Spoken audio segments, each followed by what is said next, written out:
The WSL title was predicted to be a two-horse race until the final day of the season. However, Manchester City arrived today odds-on favourite after Chelsea have stumbled at the final hurdle. Chelsea come here chasing a title.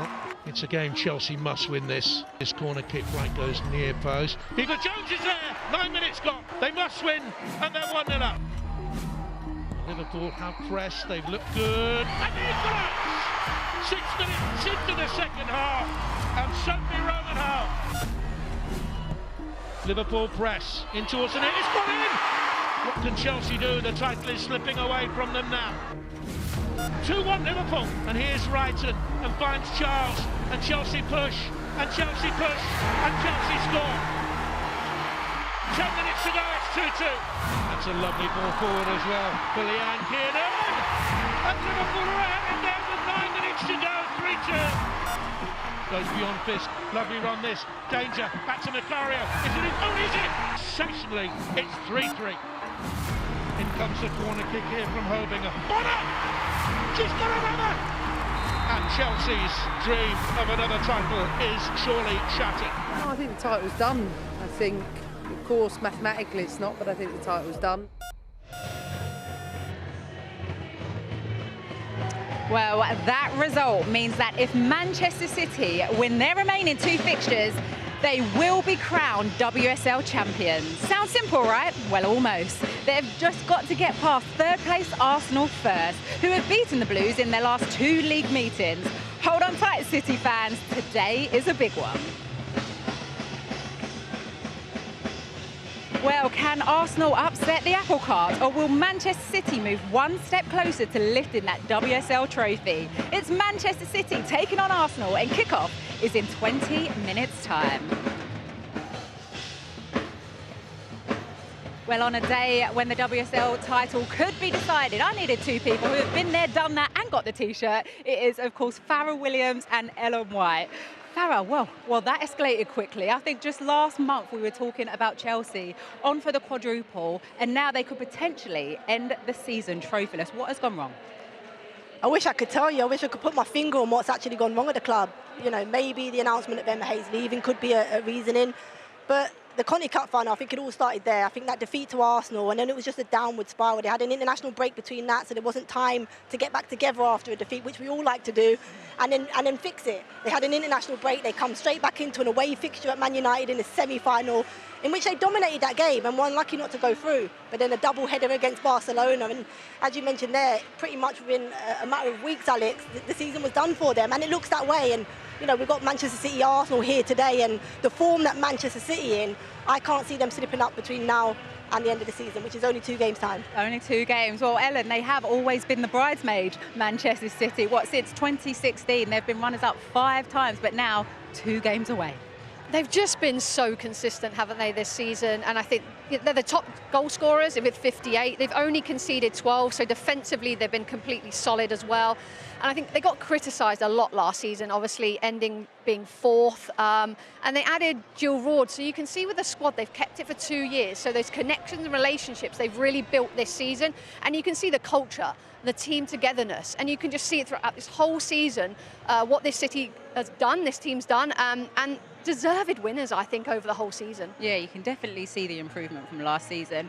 Farrah, I want to ask you about Jurgen Klopp at Liverpool and Emma Hayes, obviously at Chelsea. Both announced their departures mid-season, and since then, both teams have underperformed. Do you think it was anything to do with that? What's your thoughts? I think we can say that maybe, potentially it could be. I think both those managers were probably forced into having to announce it earlier. I think, you know, if they, in hindsight, if it wasn't to have been leaked, they probably would have held it until the end of the season. That's probably the professional thing that they would have done. But I think it's easy as players to say it's not going to affect us. A manager that's done so much for us is going to leave at the end of the season. I think it adds extra pressure to these players. We want to win already for ourselves, our teammates, the fans. Yeah. And now a manager that's done so much, I think that extra bit of added pressure has certainly, certainly been a reason, in my opinion, for why this Chelsea team has kind of not been able to live up to it. Yeah, well, it's not over yet, though, for Chelsea, because Manchester City still have it all to do. Up against Arsenal, they've only managed to win, Ellen, once in their last 5 meetings against them in the WSL. Yeah, no, I think they're going to want to change that. Yeah. Obviously, they're at home as well. and put them in an even better position to win the title. But Arsenal aren't going to go down without fighting. They're going to want a say in this title race, aren't they? And they want 3 points ultimately. They want a bit of pride. But City, I think they need to treat it like an FA Cup game. That's when they beat them. And then that one's next week. Right, let's have a look actually at the final fixtures, because potentially when you're looking at Manchester City, their goal difference, potentially, realistically, they could only need 4 points, Farah, from their last 2 games. Alex, when we look at the whole season, I think Manchester City have been the most consistent. We talk about scoring the most amount of goals. They're the team that's kept the most clean sheets. I think they've had that consistency throughout. It's no coincidence they're in the position they are at this stage of the season. I actually, as I said, I don't see them losing the season now. I think it'll be a difficult game here today against Arsenal, Ellen, because they're going to, you know, they're a little bit of pride. We've seen the Arsenal fans out here today. They travel in their numbers every single week. They're going to want to put on a show. But I think this City team at this stage of the season have a little bit too much for them. And I think as well, we've said, haven't we, so many shows that statistically a team has gone on to win this WSL having lost only 2 games or no fewer than 2 games. And that's what City are on at the moment. So unless something dramatic happens here today, I feel like they're on for the title. And obviously they've got Villa. It's going to be a big game like it is today, but I feel like they've got so much, they're a juggernaut. Well, we want some drama today, don't we? Let's have a look at how both teams are lining up today. For Arsenal, well, unbeaten in their last 5 matches, but Jonas Eidevall still makes 4 changes to the team that drew with Everton last weekend. Frida Marnham is starting for the first time since she was stretched off in the League Cup final back in March. Codina, Cooney-Cross and Lacasse also recalled. Headline team news for Manchester City. There is no Bunny Shaw. The WSL's top scorer this season is out after breaking her foot against West Ham. And today, well, it sees an end of an era as 15-time major trophy winner Steph Houghton is at her final home game before she retires at the end of the season. She starts on the bench today. But it's no surprise to see informed Jess Park in the starting 11. Earlier this week, she caught up with Joe Curry. What a time it is to be Jess Park. Slid through brilliantly for Jess Park. Jess Park! She knows that there's no one catching her. Jess Park with the effort! Wonderful! Well, Jess, what a season you are having. How would you even begin to sum up the campaign you've had personally so far? It's so hard to put into words, but yeah, I think it's just unbelievable. Yeah, I'm really, really privileged to be able to have done it. To go from being on loan last season at Everton to now being part of this Manchester City side who are looking to win the title, what's that been like for you? Yeah, it's been a bit crazy really, like coming back, obviously last season was a really, really good season for me. I got exposure, I got to play every team in the league, and then coming back here, I had to wait patiently at the start of the season, but I've got my time now and you know, it's been really, really fun. You talked about when you were on loan, how much you grew as a player. Did you grow as a person as well? Yeah, definitely. I feel like I, you know, gained so much confidence, and just being in a different environment taught me a lot of different things, and I think as a person I feel a lot more mature coming back. I know I don't seem like that, but yeah. Should we go for a little walk and talk? Yeah, let's go. So Manchester City this season, amazing so far. What's been the standout moment for you? It has to be at the Etihad. Yeah, it was definitely my favourite game. Brilliant result, and obviously nice to get on the score sheet as well. 2 goals, an assist at the Etihad, Manchester derby, and in front of the England manager as well. That's pretty special. Yeah, definitely. You know, I've said it before, but the team helped me do that, and the way that they've been playing and the help that they've given me is just incredible. Have you seen the footage of Serena in the crowd that day? She's having an absolute whale of a time. Yeah, I have. You know, I'm glad we put on a great performance. You're only 22 years old. You've got a long way to go in your career, but this season more than ever, you've had the spotlight put on you quite a lot. How have you handled all of that? I try and let my football do the talking. I'm not a massive talker, so yeah, it's quite difficult, but you know, I've enjoyed it. It's been a different, you know, thing to learn, and yeah, I've enjoyed every moment of it. I've noticed a few more bits of ink on your arms no, turning up go. today. Is that how you switch off away from the pitch, or have you got other things you like to do as well? Yeah, I do like tattoos. I enjoy to go and get tattoos. I enjoy to, you know, make art on my arm. What does your mum make of all the ink? Well, she hasn't seen half of them yet. I think she might do now. So she kills me. I'm going to pass her on to you. I'd say my biggest thing to do, like to switch off, is take the dog for a walk, you know, be around my partner, my family. What dog have you got? I got a Chihuahua. No, honestly, he's the best Chihuahua ever. So. What's he called? Ashy. Do you want to give him a little shout out? Ashy. So on Sunday, you beat Arsenal in front of the home fans with one game to go. What are those celebrations going to look like? It will be massive, and you know, we'll do everything that we can this week to prepare for it and be ready for it. Yeah, Jess Parker scored 4 in her last 4 WSL appearances, even started the last 11th hour. What's impressed you about her this season? I think she mentions it there. I think her maturity. I've known Jess for a long time. I worked with the England under-23 setup, and we had her as a player there, and her talent's never been in question, but she was in a Man City team where she wasn't going to get many minutes. What she did really well was going out on loan at Everton and got that minutes and exposure that has helped her grow as a player. And you can see here, these are the attributes she has as a player. When she gets that ball and she's run, this is her arriving. When she gets the ball and drives at players into the box, she's an absolute handful. This is what she's added to her game. She arrives in the box now. Before we knew her to dribble, but not really have an end product. Here she shows against Man United, their local rivals, that she has an end product to her game now. She's adding goals and assists to her game, Ellen.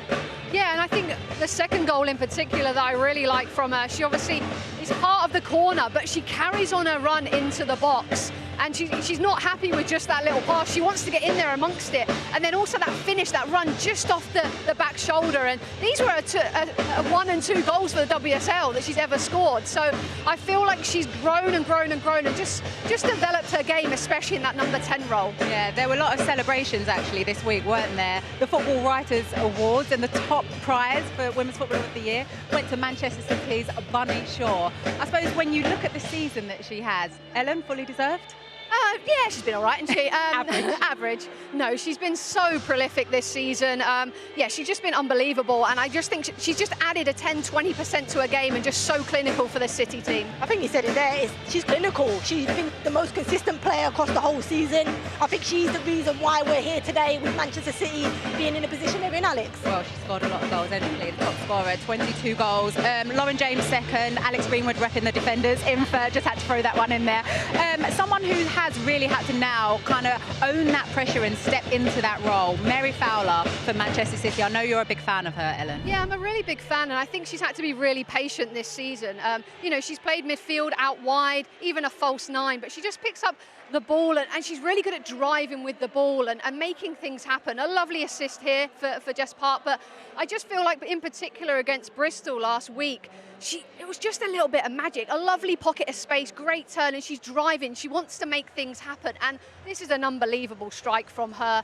And I feel like she was going from the wide to the 9 in this game, but her second goal, for me personally, I just love it, being a number 9 with her run. Yeah, and I said this goal was it here. Equally as good as the strike she just had from the edge of the box. It's the way that she wants to get in front of the defender. Really good movement to get across there. That little change in pace to do that. And then to connect onto that, the delivery isn't great. It's low, it's difficult to connect to. But I think the way she just times a little bit of movement here, darts in front of the defender and makes really good contact. But certainly, Bunny Shaw, we're not saying that she's going to come in and fill her boots, because you can't do that. But what she can do is add something different. And I think she showed that in, certainly the last 5 games that she started for Manchester City, that she has something about her. Well, her team are definitely going to need her today. Let's get you over to Joe, who's been talking to the boss, Manchester City manager Gareth Taylor.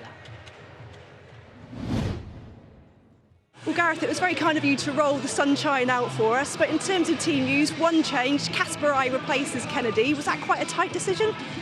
Yeah, it always is. I think we've got such good quality in the team. It's never easy to make those changes, but just feel like Kirsten is obviously served her ban, gave us really good energy when she came onto the pitch at City, and I think we're going to need that today. Some may have worried that you had to see out the season without Bunny Shaw, but Mary Fowler looks like she's really flourishing in that position, doesn't she? Yeah, Mary's really bookended this season well. She started the season great, and she's finishing off the season really well, and she's such a good player. Her and Lauren on the flanks are causing a lot of damage. In theory, you could have won the title by this evening. This fixture against Arsenal, there's been some fiery encounters over the years, but does the messaging change at all with the players in terms of how big this game is? No, I don't think you need to egg what the game is. Obviously, it's a full house here today. We're at the end of the season. We've got 2 more games. It's nothing more than that. We need to just approach and do our very best in the game that's in front of us. Emma Hayes said midweek that the title race is done, effectively making the title yours. Is that how you see it? No, absolutely not. It's nowhere near ours. They're still the champions. They still have an extra game to play as well in hand. So, you know, things can change really quickly. Was that potentially some mind games from her, do you think? Who knows? Who knows? I prefer to call it as it is. I think there's certainly a lot more work to be done in this title race. It's obviously a big game today in terms of the points and the title race, but it's also a big afternoon for one particular player. Steph Houghton calls time on her career at the end of the season. 10 years at City, it's her final home game, her last chance to say goodbye to Manchester in Manchester. She starts on the bench. Is there any chance for seeing her come on the pitch today? Who knows? We never know how the game is going to go, but you're right. What Steph's brought to the club has been incredible. She leaves a huge space, which hopefully players are going to step into. But of course, you can't really measure what she's given to the club. It's been incredible, and she deserves a really good send-off today. Thanks, Gareth. Best of luck. Thank you. Cheers. Good job. Yeah, Steph Houghton, not just bringing things to Manchester City, but the women's game. Bringing eyes to the game. And obviously, Ellen, you were a roommate as a Lioness, also a teammate at Manchester City. 15 major trophies. What words do you have on Steph? So many, to be honest. What she's done for this club, the leadership, both on and off the pitch, for the younger players, more experienced players, growing the game here in Manchester for the Lionesses, what she's done. I'm so proud of her and what she's achieved, and her making this decision for herself and her family, and I hope she gets an incredible send-off today. Yeah, you can imagine the fans would love to see that. Farrah Williams, you were doing the game with me last weekend, the Arsenal game, the 1-1 up against Everton. You were talking about how frustrated the Arsenal team looked, especially in front of goal. I suppose news coming out this week around Vivianne Miedema that she's not renewed her contract yet. That's still to be talked about and done. Are you surprised? Yeah, Alex, I'm really surprised. You think back to when Arsenal last won the title, Vivianne Miedema was their top goal scorer, still is the club's leading goal scorer. When you talk about a striker in front of goal that is as clinical as Vivianne Miedema is, and you talk about an Arsenal team in previous years, certainly the last two, that haven't been able to convert chances, it's a no-brainer to offer a contract and keep her at the club. That's my opinion of somebody that I think will really help this Arsenal team push on. That's the only thing I think missing in the Arsenal team is goals, and she brings that. Okay, well, let's get you back over to Joe, who has been speaking to the Arsenal manager, Jonas Eidevall. Well, Jonas, you'd already ruled Viv Miedema out as you continued to manage her knee, but you've made 4 changes. How much of that is a direct result from last weekend's performance and draw against Everton? Not much, but it's very much something what we need today in order to obtain the performance we want and the result we want, but also a good opportunity for us to see players that have been training very well and now coming back into full match fitness, and to give them a great opportunity to play against a strong opposition. One area that has potentially let the team down this season is goal scoring. With that in mind, someone like Viv Miedema, whose contract is up at the end of the season, how are contract negotiations going?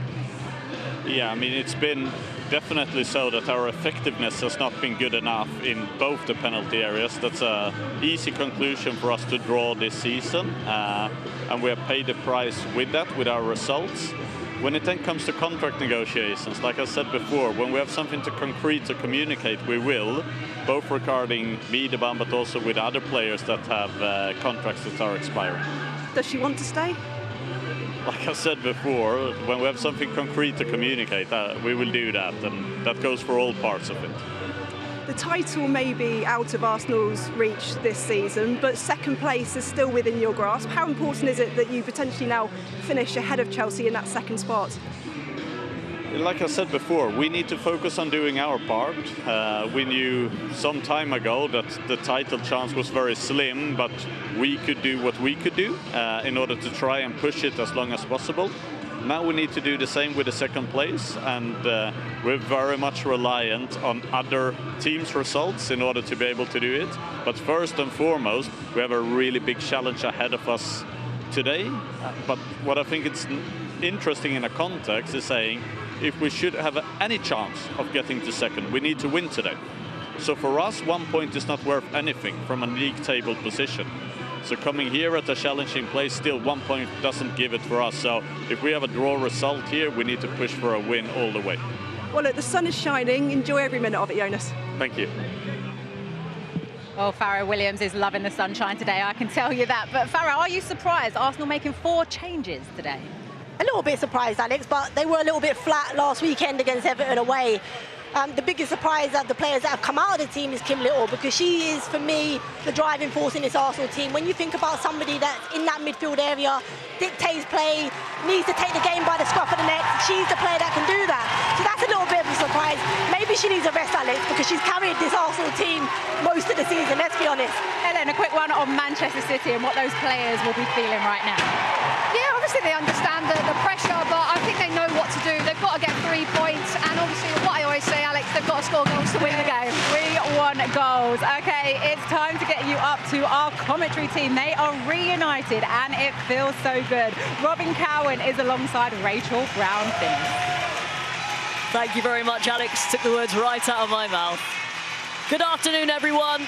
It is crunch time in the title race.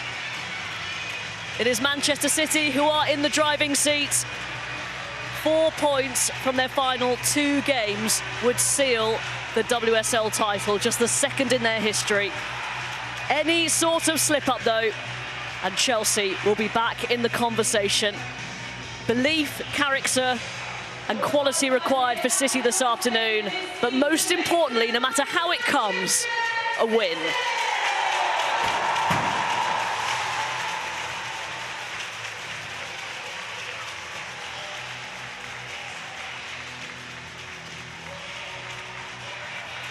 Two games remaining. Final home game for Manchester City. Sees them come up against old rivals Arsenal. Let's get the team news then. It's 1 change for the Manchester City side that beat Bristol City last weekend. Kirsten Kasperai comes in to make her 50th Manchester City appearance. She replaces Alana Kennedy, with Laia Alexandri moving to centre-half. Chloe Kelly, who started her career at Arsenal, makes her 100th City appearance. Mary Fowler is tasked with filling the boots of the injured Bunny Shaw. She's stepped up so far with 3 goals and 3 assists in her last 5 WSL appearances. It's 4 changes for Arsenal from the draw against Everton. Laia Kadina replaces Steph Catley in defence. There are significant alterations in the midfield. Kyra Cooney-Cross starts a WSL game for the first time since November, and Frida Mornham is named in the 11 for the first time since her collapse in the Continental Cup final against Chelsea. Chloe Lacasse replaces Stina Black-Stenius, who drops to the bench. Alessia Russo leads the line. She has scored 4 goals in her last 3 appearances and is 1 away from recording her best return in a single season.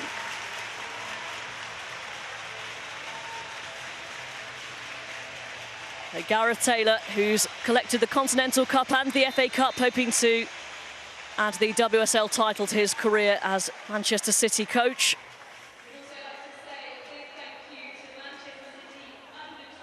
And Rachel Brown-Finnis, your players to watch today that could be key to the outcome of this one. Well, an ever-present this season, Lauren Hemp for Manchester City. She has the most assists in the Women's Super League and feels like she's been around forever, and still in her early 20s and arguably playing some of the best football of her life. Whether across that front 3 she'll end up on the left, on the right or central, that will continue to be a conundrum for the back line of Arsenal. And for Arsenal, her England teammate Alessia Russo, their top goal scorer this season, 10 WSL goals. Maybe found it hard initially. Arsenal fans calling for Russo to play alongside Black-Stenius, have them both in their different attributes. But today she goes it alone up top. Alessia Russo. Rebecca Welsh is the referee. Leah Williamson is the captain today, with Kim Little on the bench. And Alex Greenwood, regular skipper for Manchester City. And there is the stricken Bunny Shaw. 21 WSL goals this season, named Football Writers Association Player of the Year, and has to watch from the bench. But my word, has she put them in a good position to take the title from here. Well, if that broken foot had happened earlier on in the season, Manchester City most certainly would not be in the position they are come kick-off today. So she might have taken her boots off a little earlier this season. An unplanned broken foot and surgery following that. but she has done the business for City. The question is, can they get themselves over the line? Well, this is a big hurdle, arguably their hardest in the run-in, but Manchester City currently on a record-equaling 14-match winning run in the Women's Super League. And if they win today, they will break the record that was set by Arsenal in this competition, and they are on a roll. Arsenal could go second for a few hours at least if they win today. And even though the prospect of helping out Chelsea might seem a bit unappetising to some Arsenal fans, it will be full focus on trying to beat Gareth Taylor's Manchester City today. And for the neutrals, that'll make the final weekend of the season so much more interesting. Manchester City win today, it's all but done. Park picks up the loose ball for City.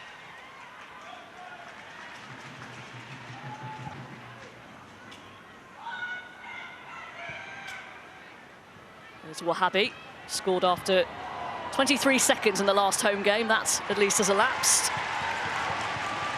And that thumping against West Ham United. Kelly.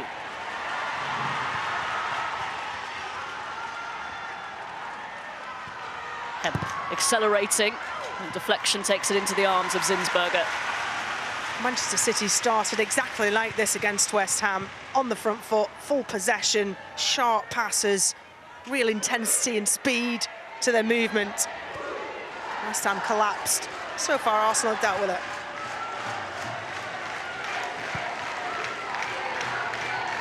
Cooney Cross. So fourth WSL start after signing in the summer from Hammarby in Sweden. Established in the Australian international squad. Slip has let Alex Greenwood clear that one up without too much bother. Tough time for Cooney Cross, really, dislodging the likes of Leah Volti, who has missed, I think, the last 5 games with a knee injury, but Kim Little, who both playing that holding midfield role. They are a duo who've been there for years, it seems like, together, but has been coming on pretty regularly as substitute. This is football. Take your opportunity when it comes for Kerry Cooney Cross. Mead out wide for Fox. Picks her head up and tries to find Russo. That's a delightful first touch. Lacasse in the middle, and it's put out of play for a corner by Alex Greenwood. Brilliantly read from Alex Greenwood there. She saw the touch of Leslie Russo, which was absolutely perfect. See the speed and the angle that Alex Greenwood's got her eyes on the ball. Timing of that of her England teammate, sublime. A corner kick for Arsenal. Been pointed out this week, there's been a significant drop-off in set-piece goals from the Arsenal team this season compared to last. See what they can do from this one.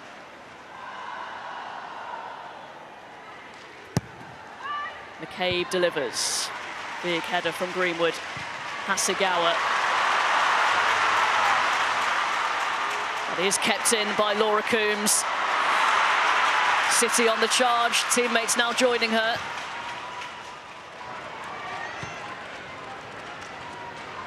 Alexandri.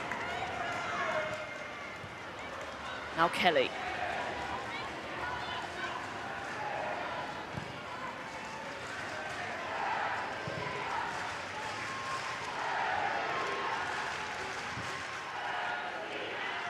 We'll expect City to have the majority of the possession today. It's certainly how they like to play from the back. The likes of Alex Greenwood, certainly. He's got the ability to ping a ball into the channels to Hemp and Kelly, as well as play through the midfield. Hasegawa being that pivot in there. Hemp, good movement, darting, running behind from Coombs.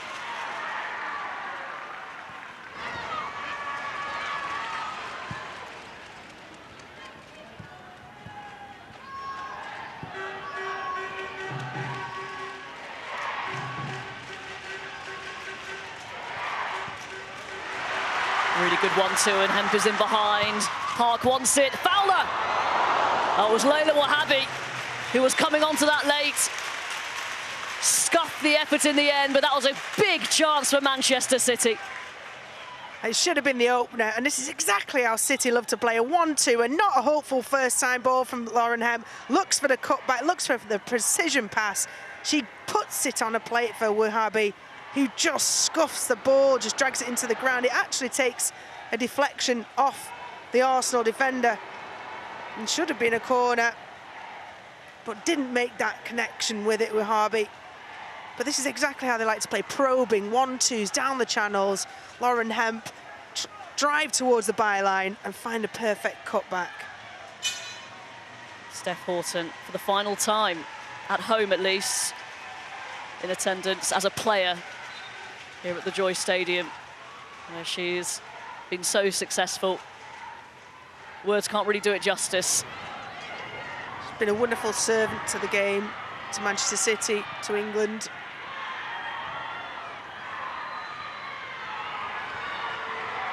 Remember that game in 2012 at the Olympics for Team GB, scoring the 1-0 free kick to beat Brazil at Wembley. What dreams are made of for any young footballer. Cooney cross inviting McCabe forward. First time cross over the head of Russo, and nearly reached Emily Fox coming round the back there.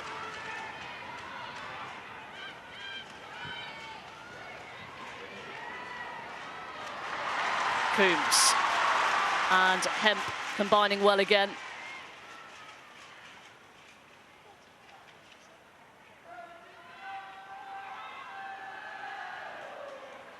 This is what City did to West Ham when I last watched them at home. They just invited West Ham to chase, to draw them into movements, kept the ball wonderfully well, and it just absolutely exhausted West Ham. Arsenal trying not to fall into that trap. Park dispossessed by Lacasse. Russo showing great awareness to know where the space was.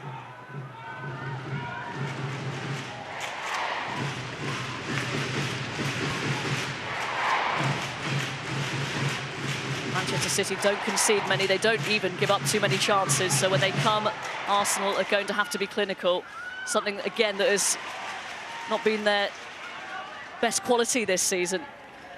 No, Jonas said in his interview, didn't he, pre-match, that conceding goals and not being particularly clinical in the box has been their downfall this season. And that pretty much does sum up exactly what Arsenal, what it's felt like to watch Arsenal this season. At moments of wonderful times and glory, and moments of huge disappointment.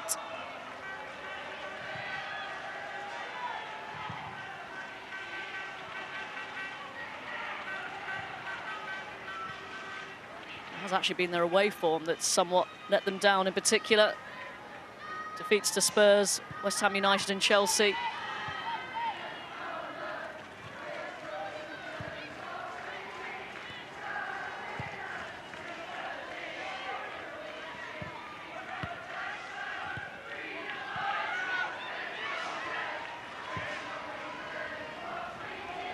Here is Leah Williamson.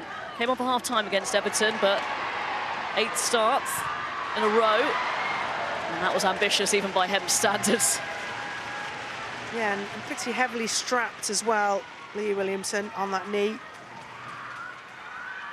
Then we talked pre-match about Miedema and the fact that she's not come back particularly successfully or certainly consistently from her ACL surgery. It's just difficult, and everyone's different in regards to amount and length of recovery. From a career perspective, you want to get it right first time.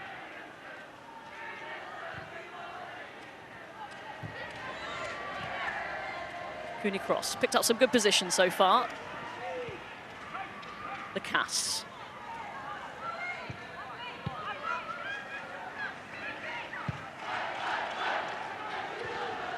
Arsenal have been smart so far. They've not done a lot of chasing.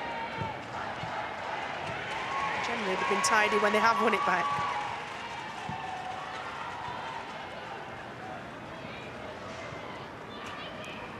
City up to start again.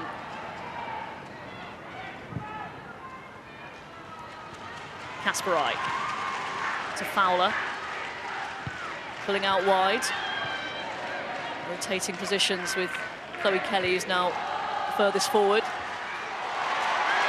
Well, Frida Mornham is politely suggesting that she got the ball there to the assistant referee.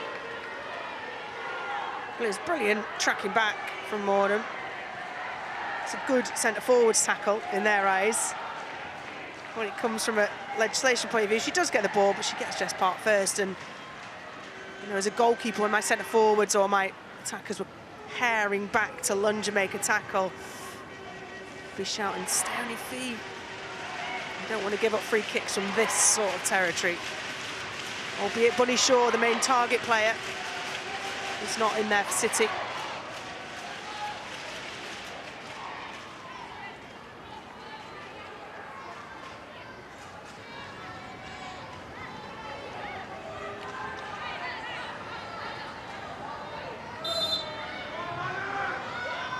It's Kelly. Alexandri trying to keep it going and gets the corner kick she asked for. That was a brilliant bit of defending from Emily Fox. You see how she tracks a player, gets near post, just manages to make that difficult. And then secondly, see Emily Fox, number 2 there, just meets Alexandri, makes that header difficult, blocks it, and then second time around ensures that the ball's turned round for a corner. Really good defensive work.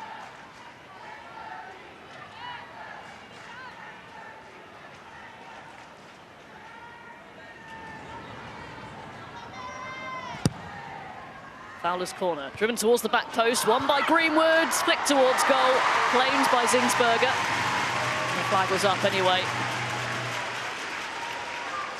Yeah, Wahhabi was on the goalkeeper and was offside when Greenwood nodded the ball towards goal. The flag went off, up, it wasn't needed. Decent delivery from Mary Fowler, aiming at Alexandri or Alex Greenwood. See there, wouldn't have counted, but again, well dealt with by Arsenal.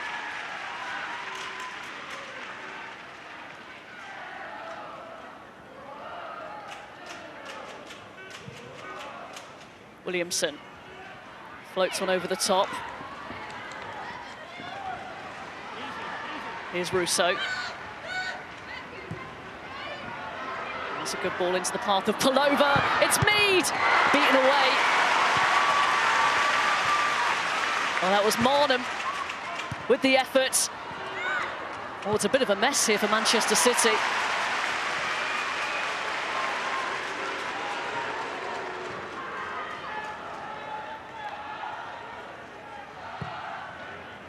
Kiara Keaton did well, barely touched the ball this first half. She's there when Manchester City need her. Arsenal's confidence brimming.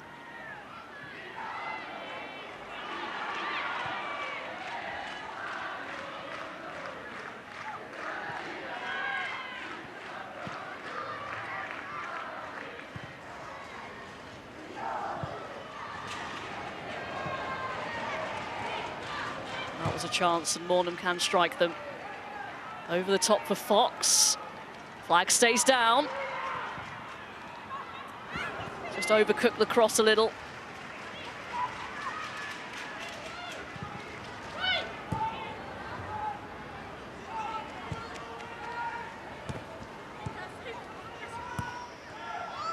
Cass wins it back for Arsenal. Cooney cross.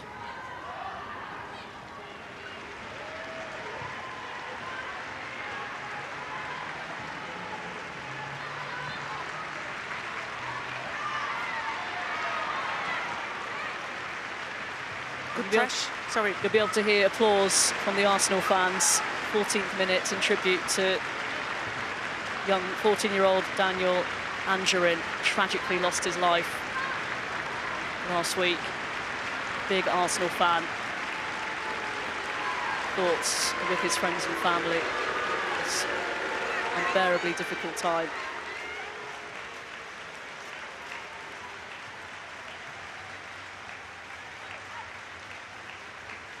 Another corner for Arsenal here, who've just started to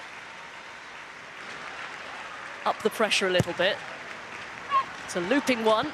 And Keating came and didn't get much on it, and it's another corner kick.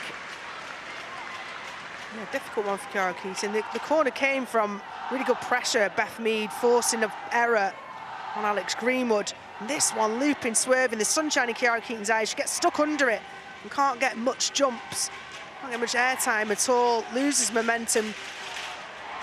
Fortunate for City, they have bodies to deflect it away. Looking dangerous. Taken short. Pullover. Delivers low and away by Fowler. See how organised City are, though, when they are defending set pieces. Everybody back. Lovely ball over the top towards Pullover. See, Leah Williamson just picks those out. Excellent. Only the excellent defending of Alexandri. Stop that being precision football from Arsenal, leading to a clear chance. As much as the girls wanted goals before the game, some of the defending has been brilliant from both teams. It's Ellen White, it's always Ellen White she asks for before every game.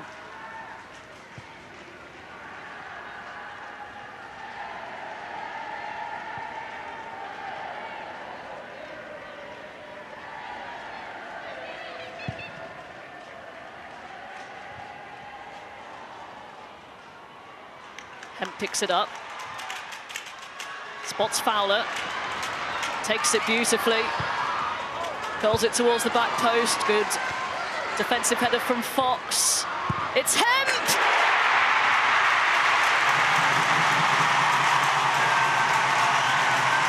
It is devastating!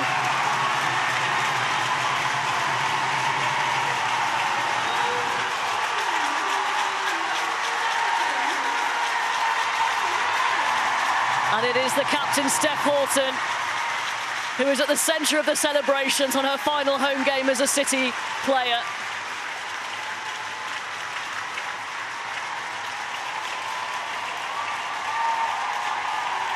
It's another gorgeous finish from Lauren Hemp,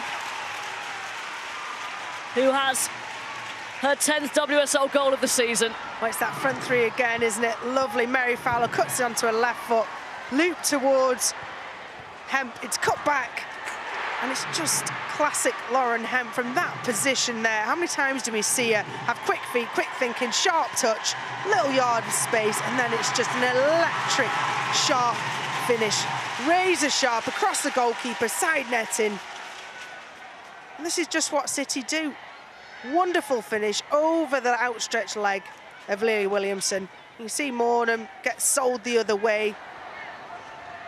And that is a thing of beauty from Hemp. And Steph Horton, most certainly in her 10 years here, 11 years here at Manchester City, since her incepted, will have been a role model to every single player you see applauding her there, no more so than Lauren Hemp. And ominous for Arsenal that Manchester City have yet to lose a game in the WSL this season, but they've taken the lead. One draw. That was here at the beginning of the season in that very strange game against Chelsea where they had 2 players sent off. So I think that can go down as mitigation. When they go ahead, they rarely lose the lead. And you can see why. They, in the last line of defence. Here's Kelly trying to work her way through. Kiara Keating has been so sharp. Manchester City goalkeeper rarely has a lot to do in games, but is always remains switched on to be able to make those big saves. Teams inevitably going to counter. In this one, we see what Alex Greenwood has done all season, being able to play the ball, give an option long, as well as the intricacy of playing through the thirds.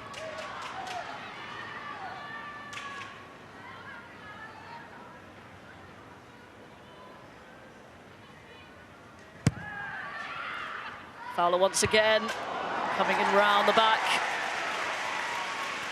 Alex Greenwood, untracked.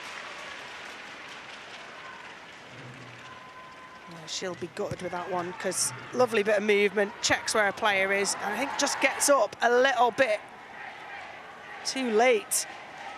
Gets up, hangs for it. This just gets under it, so she's jumping up and through the ball rather than hanging and being able to actually head it towards goal. Last two corners, though, have gone the way of Alex Greenwood.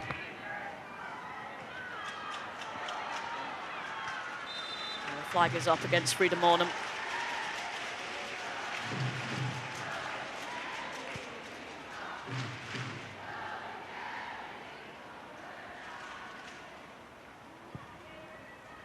Just occasionally, though, for Arsenal, those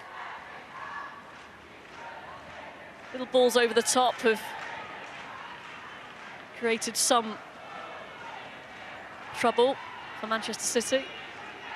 Well, when you've got that much possession for City, it's easy to think about what you're going to do with the ball.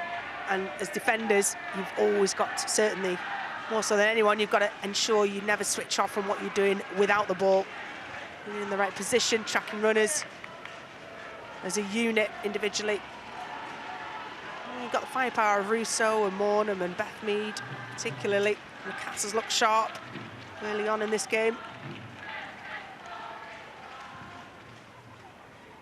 Steph Horton's dad and a nan, who for so many years playing for England have followed around the world.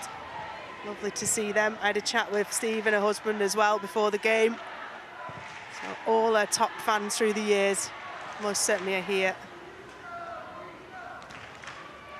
Sometimes forgotten about those who've been with you through that journey, especially the parents who've racked up the miles and stood in the rain. Travelled the world.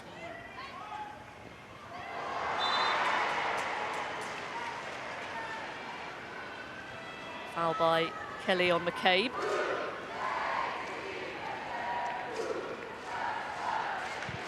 Well, got to be so much pride in that family for what Steph Horton's achieved.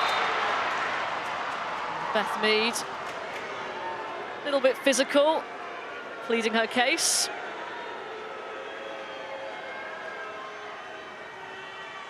Chloe Kelly knows Beth Mead's making up some ground on it. A little bit of waiting for the contact as much as Beth Mead flung into the back of her.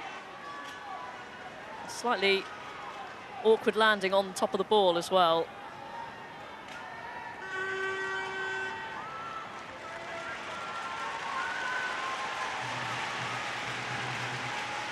Yeah, it's a definite foul. Beth Mead just trips it. For what it looks like, Chloe Kelly, yeah, just lands on the ball. But another free kick.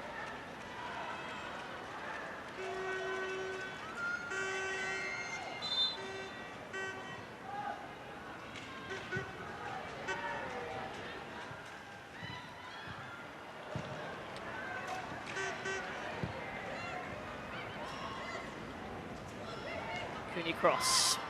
A wriggle away from Coombs. Cadena.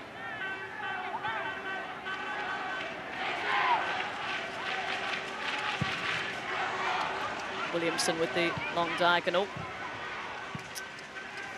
Oh, and Cadena just about got there ahead of Kelly.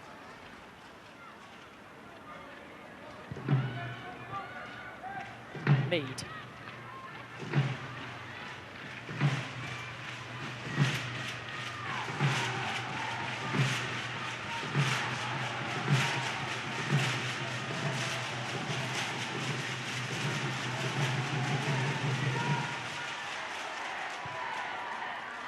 Arsenal season has not been efficient. They're going to need to convert the chances that they create today, because there's not going to be too many of them.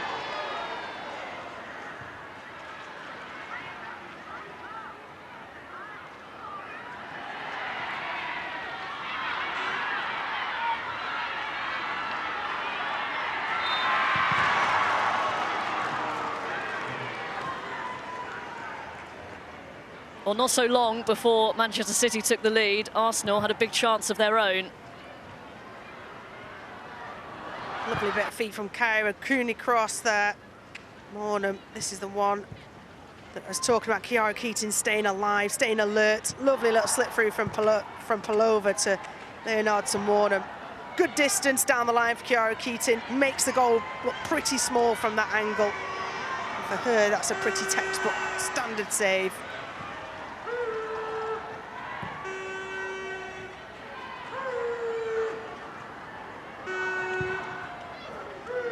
Williamson finds Fox.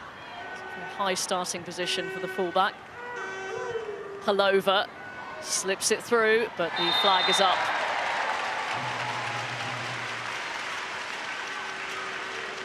It's a shame. That was promising for Arsenal. Having Emily Fox higher up the pitch. She does look dangerous. Lovely little ball to Palova inside, who shields the ball really well. Beth Mead just starts a fraction too early.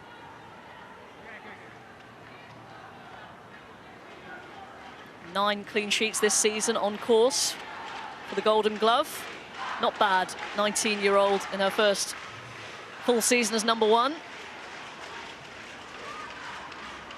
She's proven herself more than worthy enough of that position. It was forced upon them early on in the season. Ellie Roebuck being injured. Sandy McKeever, as you know, later on in the season followed suit. Both out indefinitely, long-term injuries. But Kiara Keaton, who has played youth international through the age groups, was ready, was waiting, and has delivered all season. Sandy McKeever and Jill Rord on her right as well, both with the ACL injuries and nursing them back.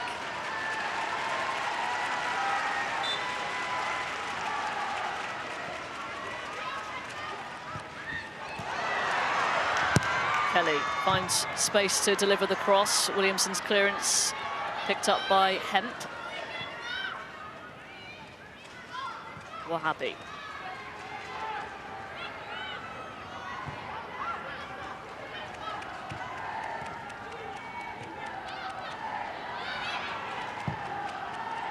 Yeah, great to see this week the commitment to more research on ACLs in professional women's footballers.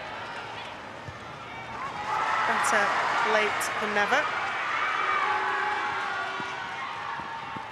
Lacasse.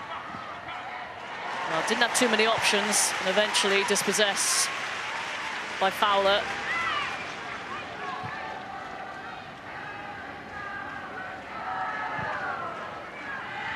Manchester City doing the suffocating with possession. Win it back so quickly. You just always seem to have one or two options at least when a player is in possession of the ball. The movement off the ball is excellent.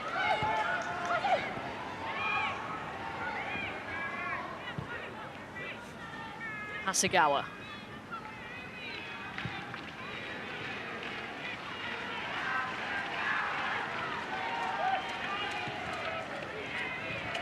Kelly in field for Lauren Hemp, goal scorer. Fowler with the low ball in. Clearance by Palova. Just watching the runs of Jess Park and Lauren Hemp, their understanding is unbelievable. The way that front three and Jess Park in that high midfield role. Lauren Hemp drove inside because she saw Jess Park go on the outside. It's just a joy to watch.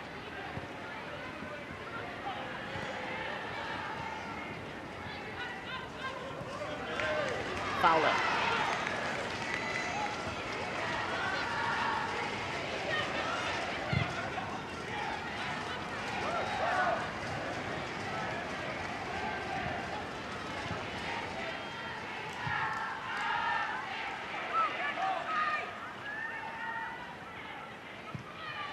Greenwood in for Jess Park.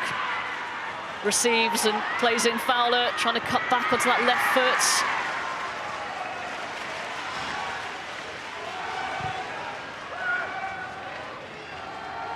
Scored two brilliant goals against Bristol City last weekend. Mary Fowler really had to be very patient for her chance. Well, when you've got Bunny Shaw, Lauren Hemp and Chloe Kelly in the same positions, it's very, very difficult, and she has been patient and she stepped up as well. And Chloe Kelly has been benched. She's been in. Now Shaw is out.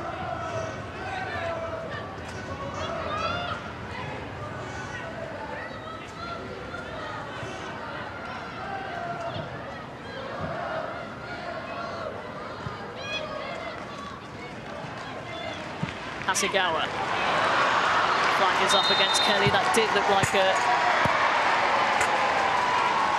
correct decision in the first instance.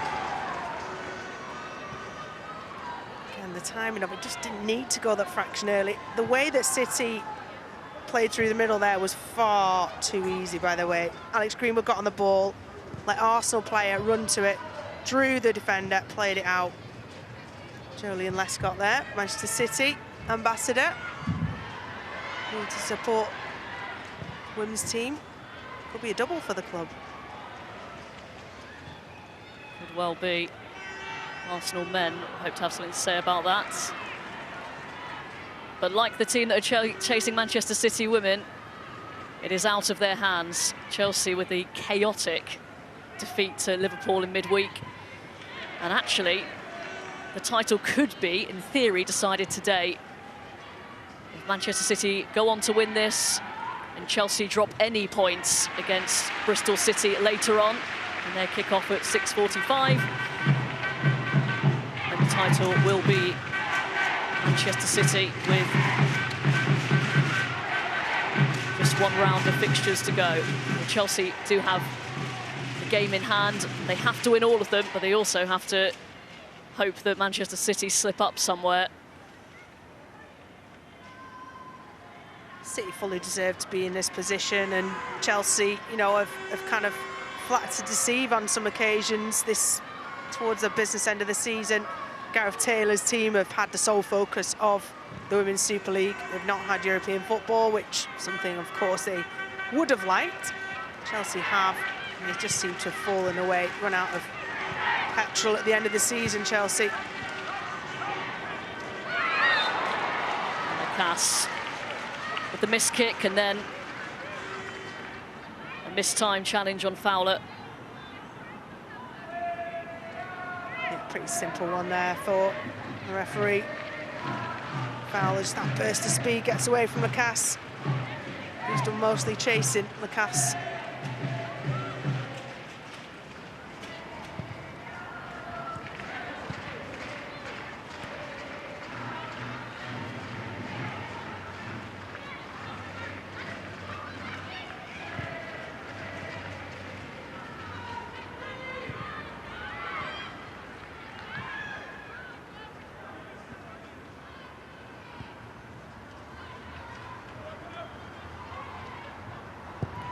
Greenwood spots the run of Coombs. Flag stays down. Looked like she timed that well.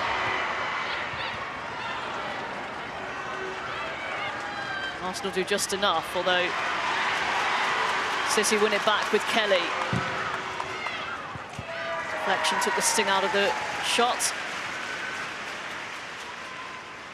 You can see Arsenal flagging, but a great ball and a brilliant run from Laura Coombs, who's had so much energy in this first half.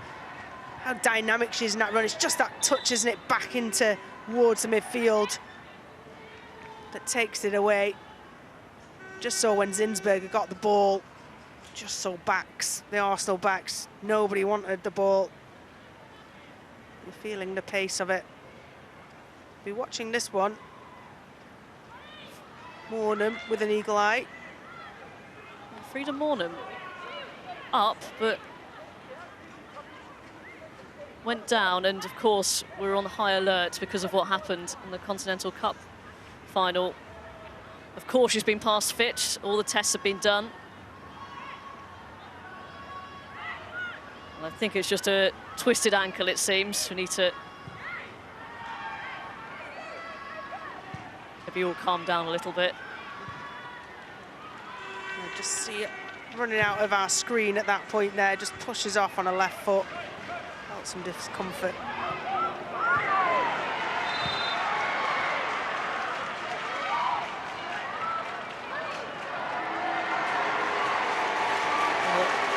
Katie McCabe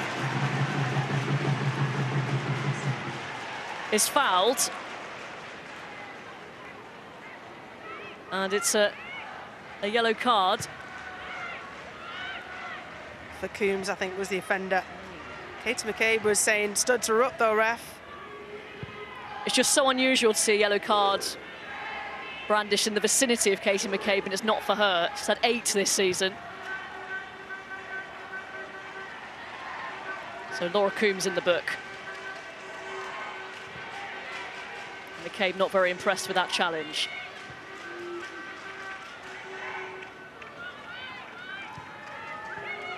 Feels like Arsenal have been out of the contest for this last 10-15 minutes.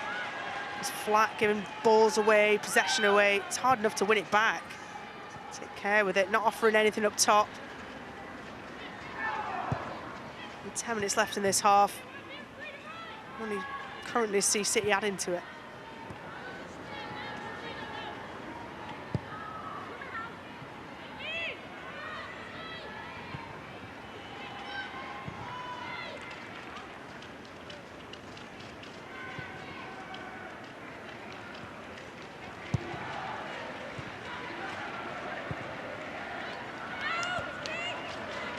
Can't really get near them.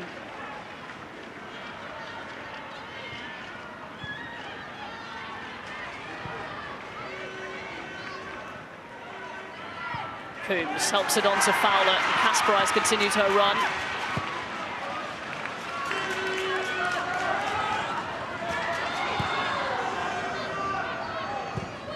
That's a great ball, threaded through for Coombs. He's got time and space to measure the cross.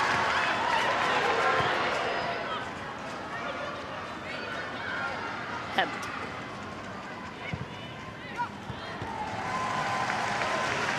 I could see what Hemp had seen. Right footed, near post, just needed that runner to go across.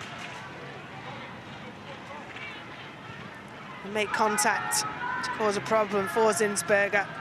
This is the incident, the yellow card, a very late tackle.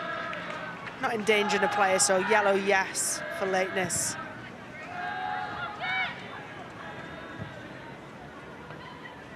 It's McCabe, not happy. Finger was brandished and moved from side to side.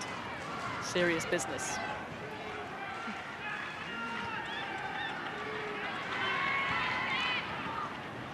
Hemp. Space for Park. And options, it's Kelly. Didn't connect.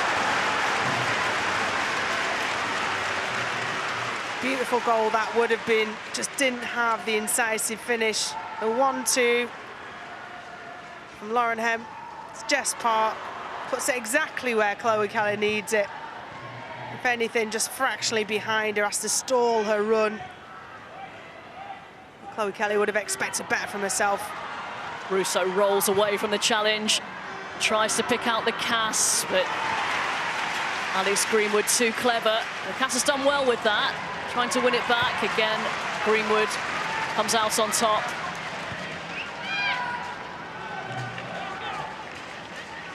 Yeah, see, any ball played forward. This occasion, there were 2 City defenders tracking back, getting goal side of the attacker. It's giving them no chance. Arsenal will look at set pieces. Players like Katie McCabe can conjure something from nothing. Maybe not for a throw-in.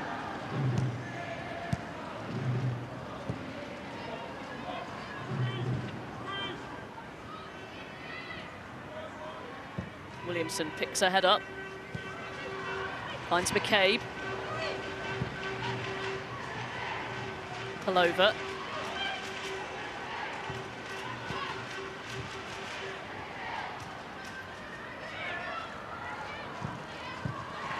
It's given away by Kadina.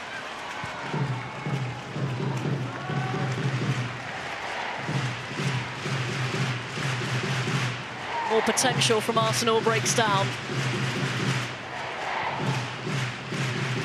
Out of possession is the thing I've been most impressed with Manchester City. You know, they make in possession stuff look really easy, well orchestrated, but out of possession they work so hard to make it difficult for Arsenal to have any sort of sustained possession right from the front. Well, that's a good win. Beth Mead coming round the blind side. Russo wants to hold her run. Here's Lacasse. Gets the cross in. Russo couldn't quite rise enough.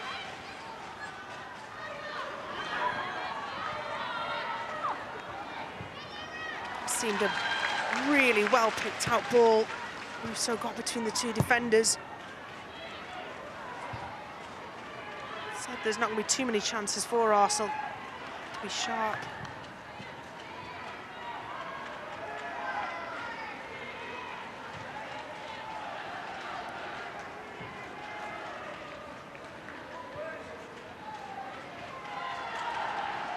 This front four, Jess Park, Chloe Kelly, Lauren Hemp, Mary Fowler, just making it so difficult for Arsenal. The simple stuff around the back is just harried.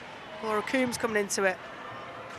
Oh, that's great play from the Cass. Lets it run through her legs. Slips away from Kasparai. Sagawa there to clear up.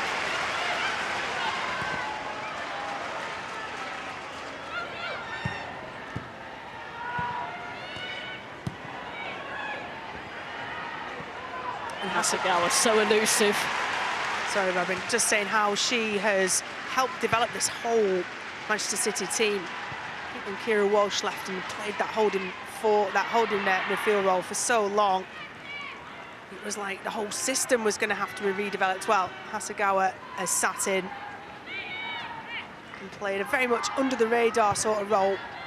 Just her defensive efforts there just highlight why she is invaluable to Manchester City.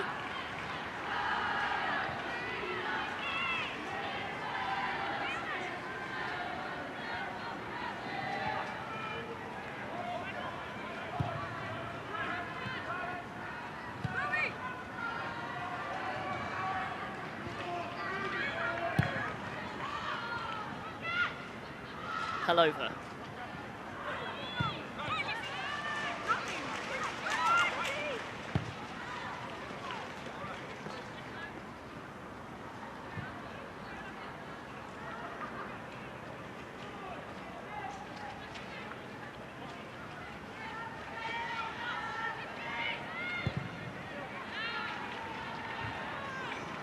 Williamson's header.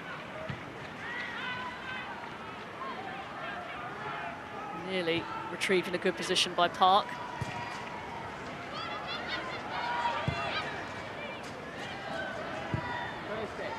Mead. Late challenge by Greenwood. Careless from Greenwood. Tracked her really well into that centre circle.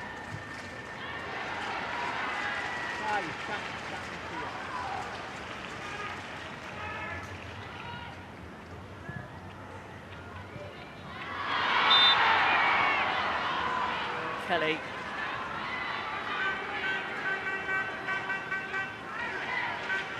Challenge from behind. Kadina. Just thinking about Alex Greenwood's development, she's been unreal for Manchester City, starting in that left centre-half position. It's a definite foul in this occasion. Kadina just going into the back of Kelly. I think Alex Greenwood played at left-back, didn't she, for Manchester City? Russo, bit rash. She might get another chance here, though. Skips away from Greenwood.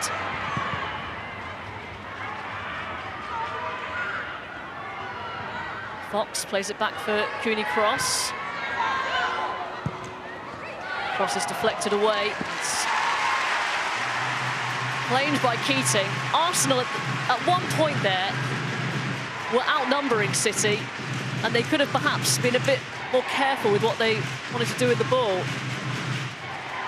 Yeah, see there, just on the edge of the box, gets the head up, Cooney Cross, sees the space out wide. Could Beth Mead have gone down the line? She certainly had space to think about the pass she was going to make. Lacasse down this left-hand side, gets the ball in. This is the chance earlier on for Russo. Just brilliantly to pick out Russo, who gets between two City defenders. Just can't quite stretch enough to redirect it. Other than the save from Chiara Keating earlier on. That's Arsenal's best chance. 2 minutes of time added on.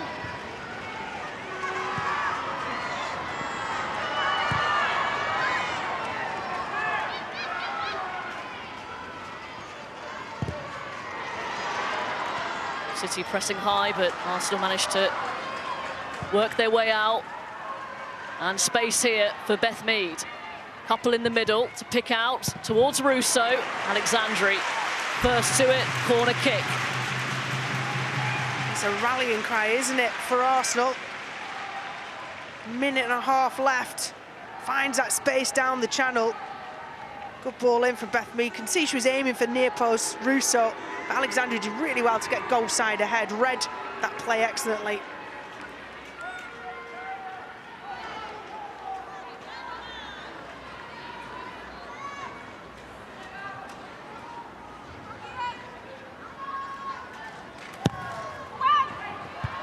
Spun in dangerously, but City cleared their lines.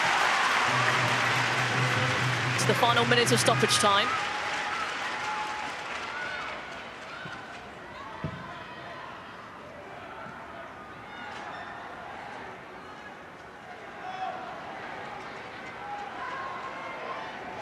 McCabe.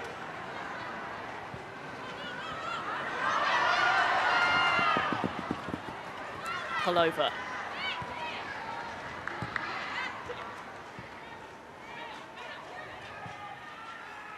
Can Arsenal fashion one final chance?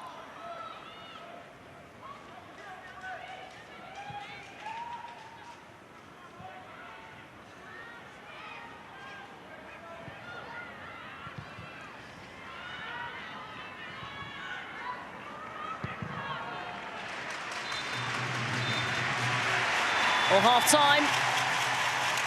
City on course. Not home and dry just yet, but Lauren Hemp's strike has given them a half-time advantage.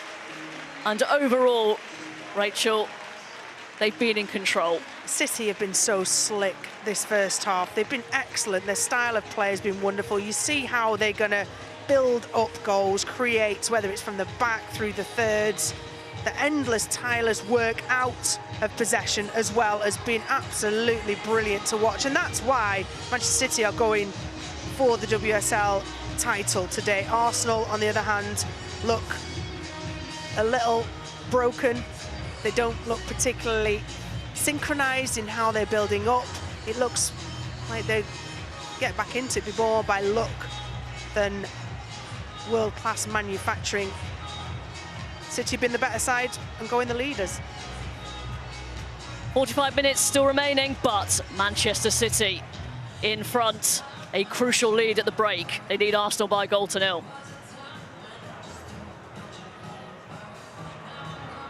Thank you, Robin. Thank you, Rachel. The crowd enjoying this one. Julian Lescott there with his daughter, enjoying what he sees from Manchester City. Ellen, coming into this one, Manchester City only have beaten Arsenal once in their last 5, but a different mindset today. Yeah, definitely. And I think you can see it. They've built a rhythm up. You can see that connection, that relationship, and you can see that consistency that they've had all season.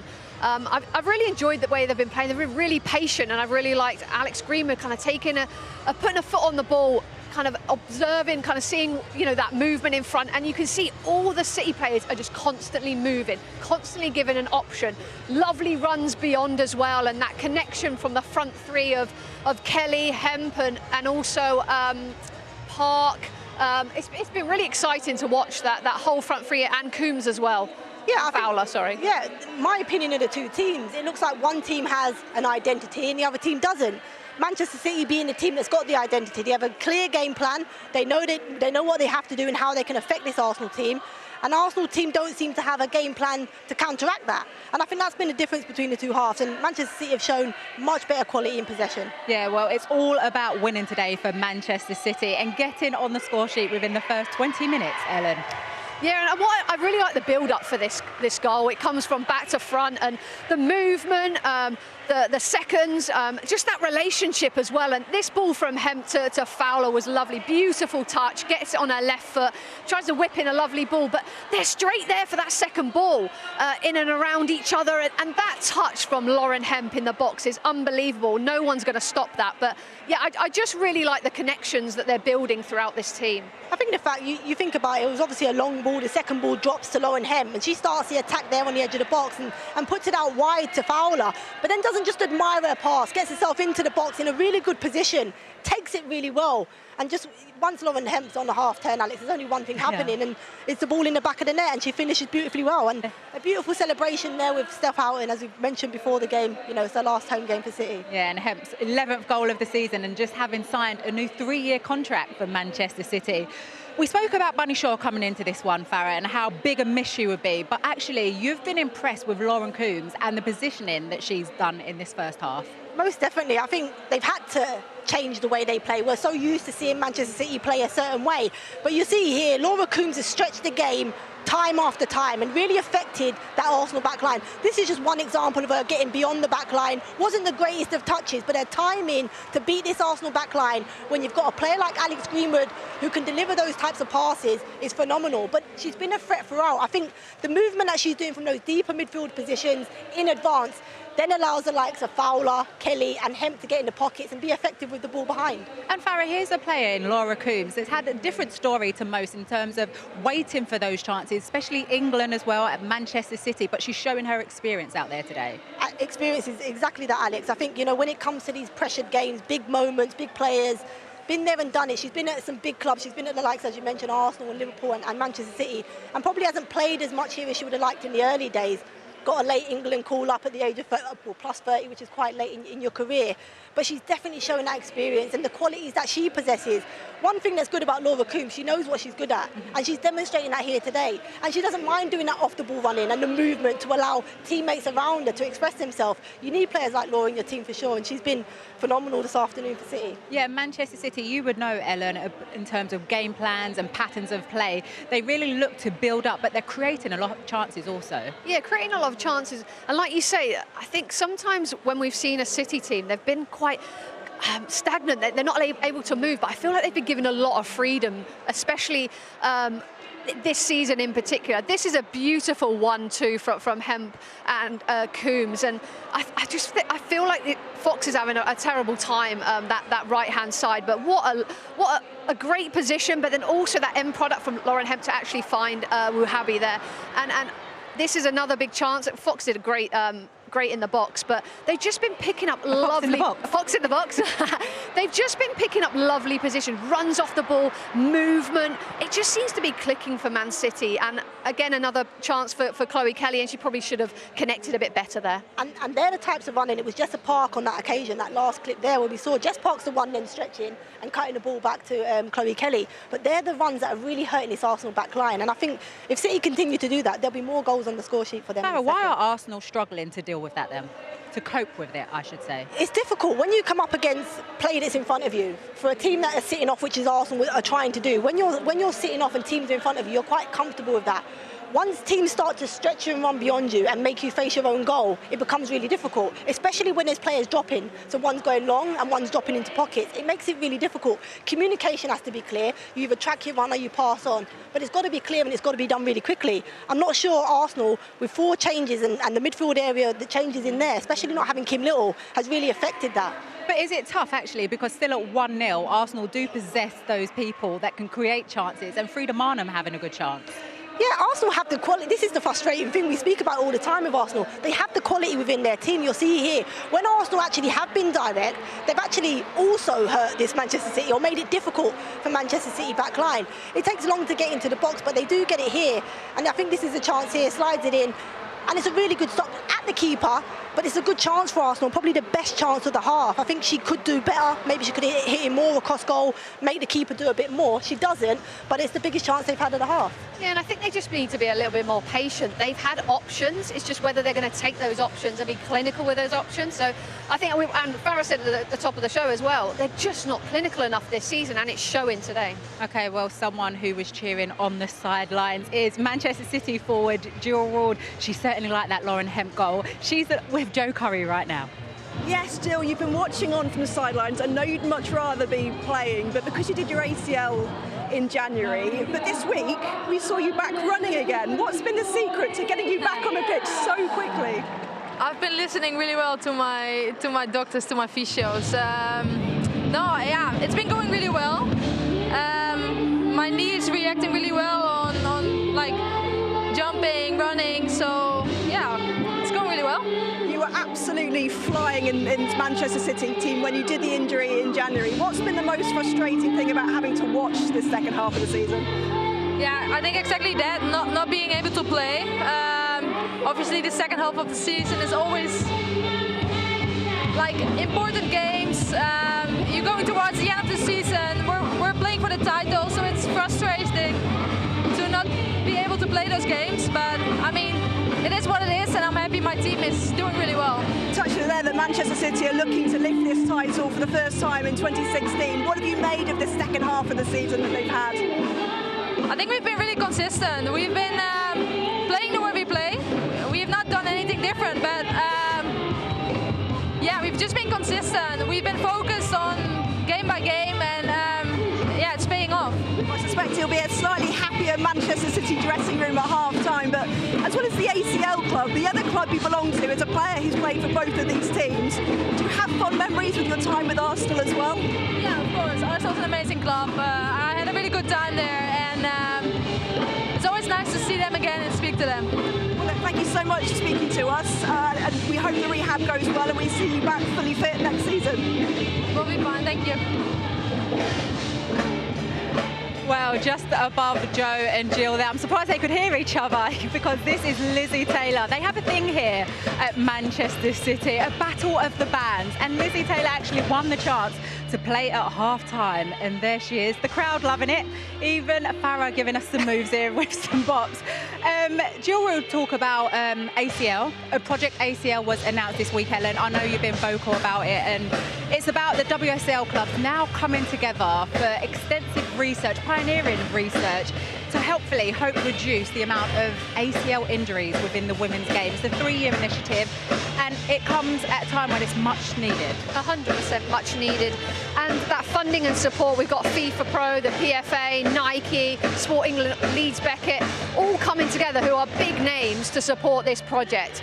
And I think the one thing that really kind of speaks out to me is it's player-centered. Going into those WSL clubs, listening to the players, what do they want? What's their environment like? What's the facilities like? Are they getting the support?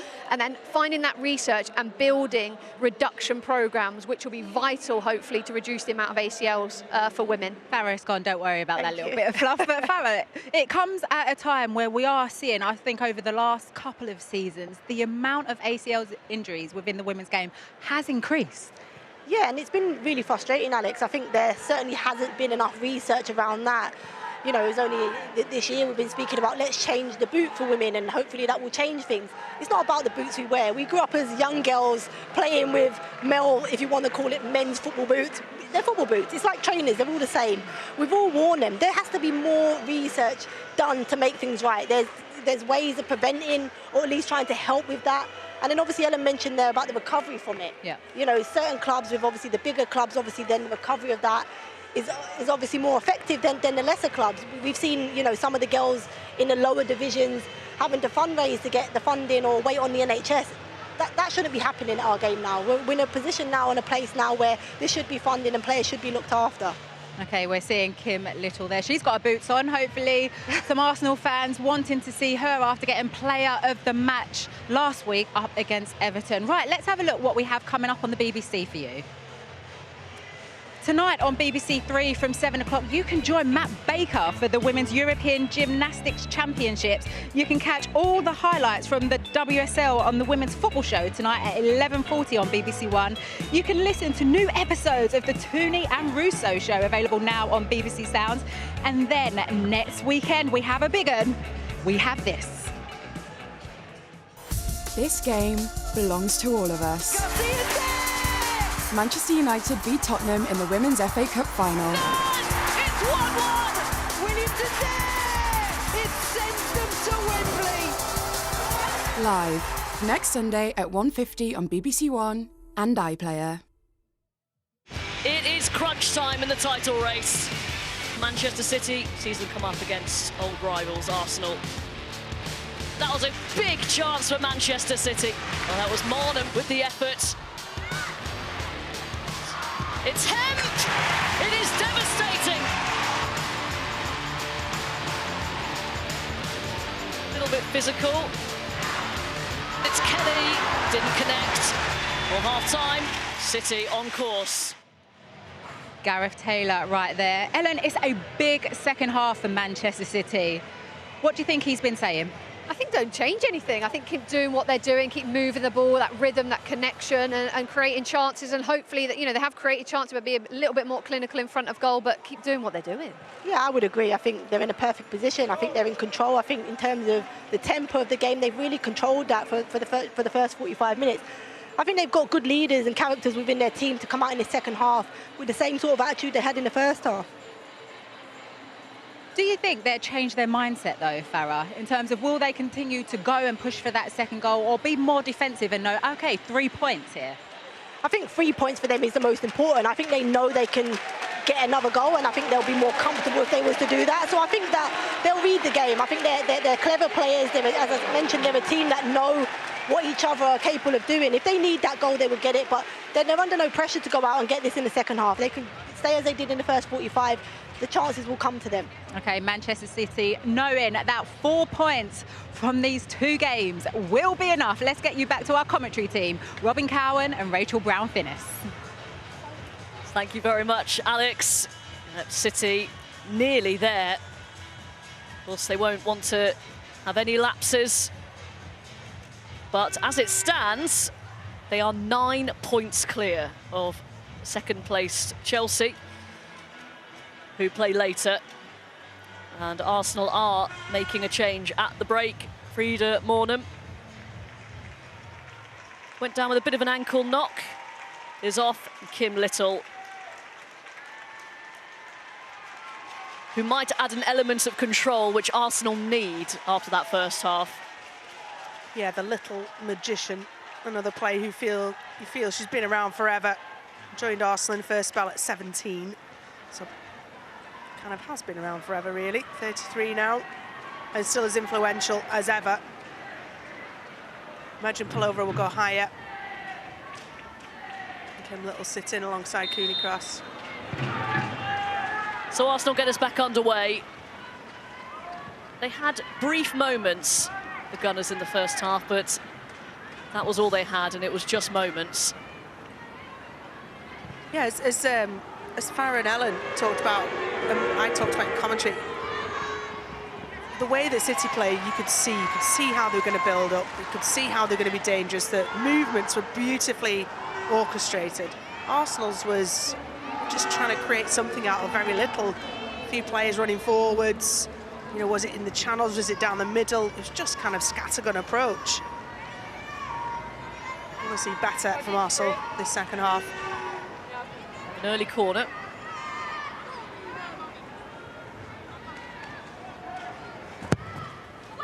It's delivered, and it's nodded away by Greenwood. Here's Cooney Cross.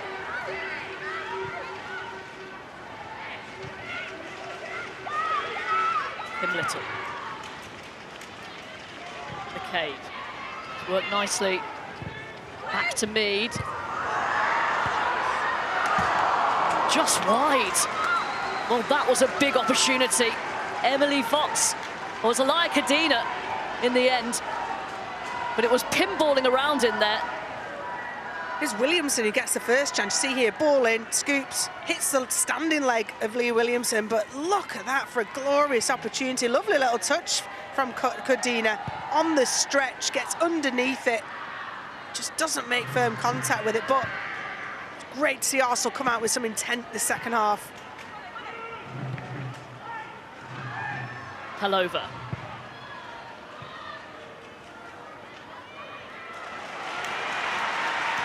Hasegawa forces her way through and finds Jess Park. Foul away from McCabe. The pullback is well defended by Williamson in the first instance, but Park. Fowler! Saved by Zinsberger.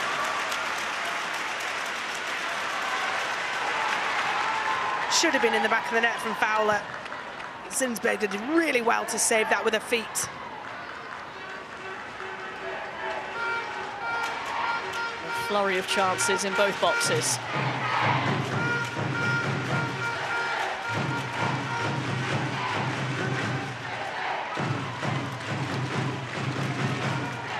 Doubled up on Hemp there. Mead and Pelova.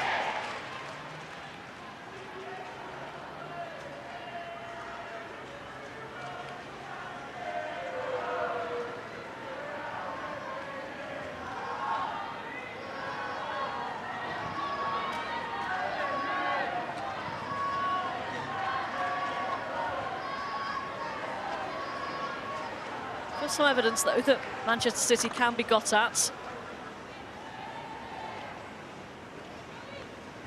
Well, Chelsea are not sitting third for no reason. They just not played particularly well in the first half.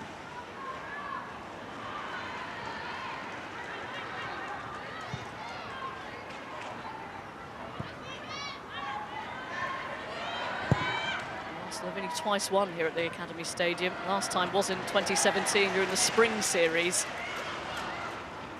Not been an easy place for them to come.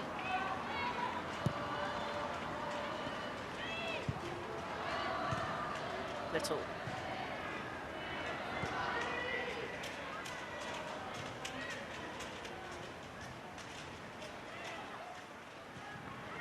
The stadium has become a fortress for Manchester City to take great pride in. Not conceding and putting on a show for their ever-growing fan base.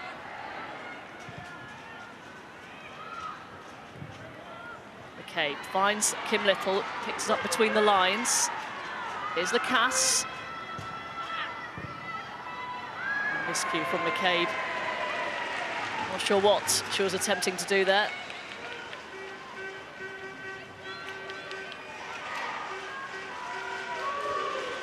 Key save from Zinsberger. Pulled back Jess Park and it ping-ponged around. Nobody really got a foot on it. No Arsenal player could clear it properly. And it fell to Mary Fowler on a preferred left foot who drilled it low and hard. There's no other way. It goes through Codina. There's no other way. No time to get down for it. Excellent save from Zinsberger.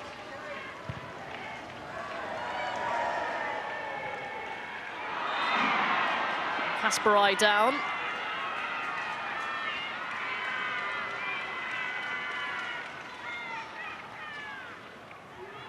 Rebecca Welsh has the yellow card in her hand and shows it to Chloe Lacasse.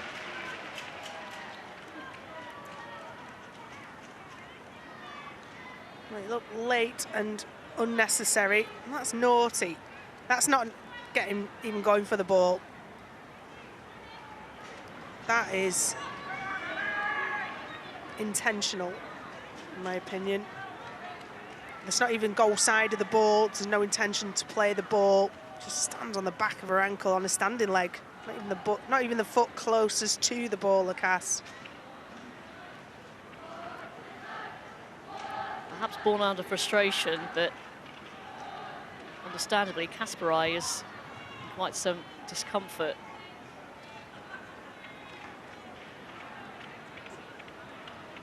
Yeah, for teammates or the staff, you know, look back at that, we'll recognise how unprofessional that is.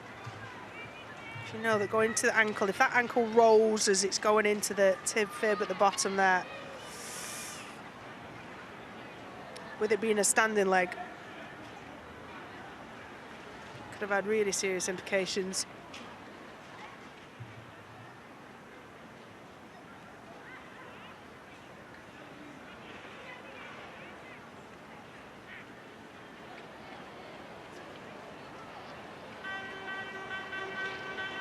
Players out to warm up, but barring injuries, suspensions, the like, Manchester City very settled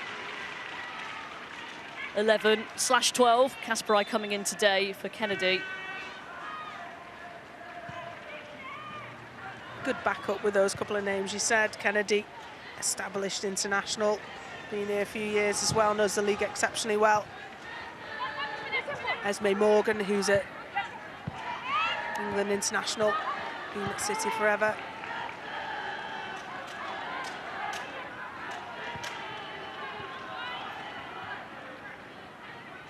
McCabe needed a bit of space. First time for Pelova. It's Mead, palmed out by Keating, and Little can't quite get there. Fowler on the spot to make the clearance. That was a great opening, lovely little back heel from Pelova. Good work off the ball, Beth Mead, and what a ball that is, second 6-yard box. Kiara Keating deals with it well, but it lands in a dangerous area.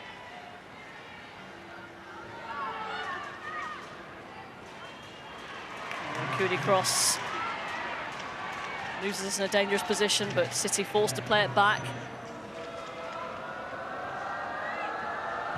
A bit more purpose about Arsenal in the second half.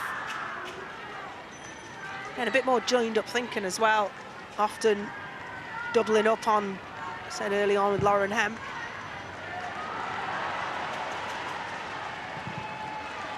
Zinsberger's clearance. The flag is up. Free kick for Arsenal. Yeah, going in as a player, when you know it's been such a below par performance for your team, you just need to have that half time to reset, re-establish what the game plans are, what's the purpose, what we're doing, why, not necessarily why things went wrong, but reiterate what you're going to go and do in the second half. And Arsenal have come out with a lot more clarity. Little pulled up for a handball.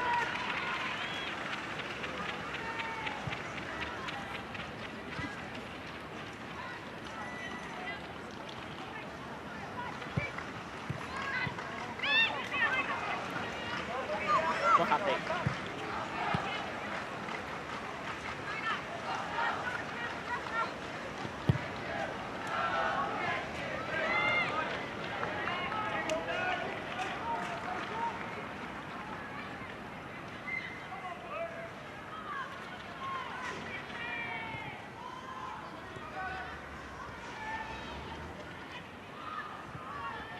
Pelova off to McCabe.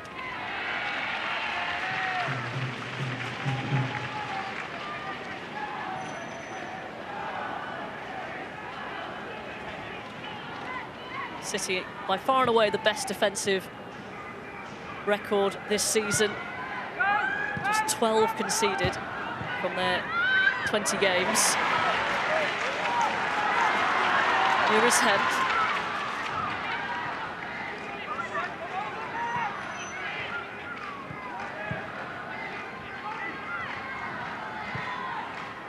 Hasegawa. Pirouetting away and finding Hemp. Wahhabi on the overlap. Coombs with the cross towards Park.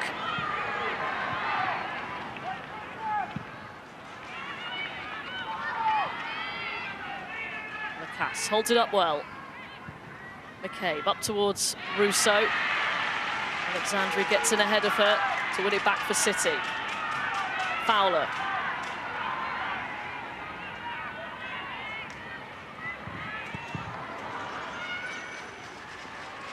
Rousseau. did look like a foul. Kasperaj stopping her progress forward. And Manchester City ready to make their first change. Philippa Angeldal to settle for minutes off the bench. Talented Swedish international is going to replace Laura Coombs, who's shown great energy. Yeah, in an excellent game plan, she's played her purpose wonderfully well, Laura Coombs. So from the very first few seconds on the pitch, her intent to press the back line of Arsenal. Good quality at times, Laura Coombs.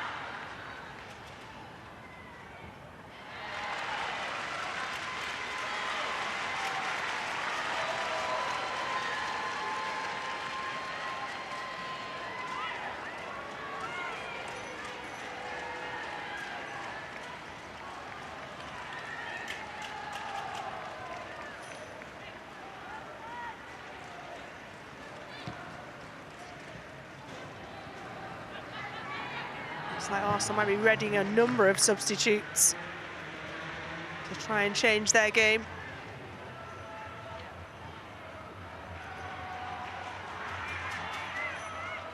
Positive start, but the tide has started to turn in Manchester City's favour once again. Flag stays down against Angeldal.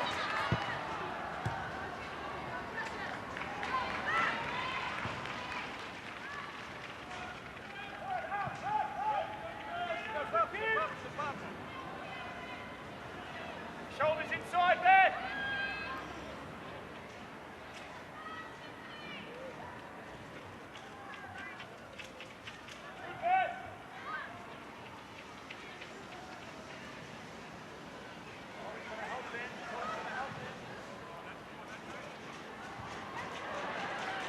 Another one by Hemp.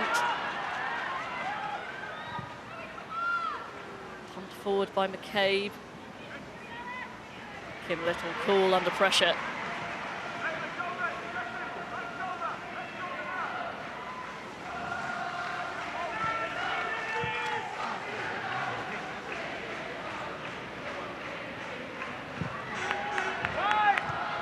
Emily Fox. Down the line for Mead.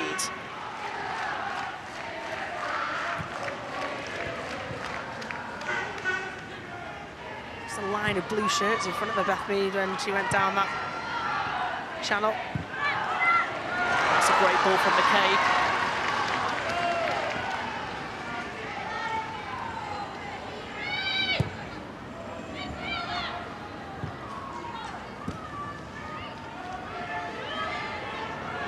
Williamson with a bit of a loose touch.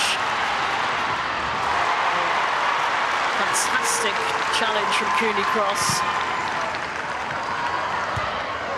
Keating gets something on it, and that's a miscue. Presented straight to Beth Mead. A bit nervy at the back from City. McCabe keeps it going for Lacasse.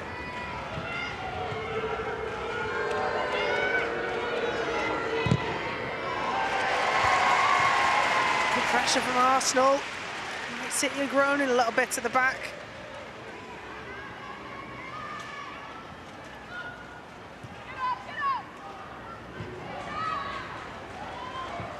Triple change incoming for Arsenal. Given away by Williamson.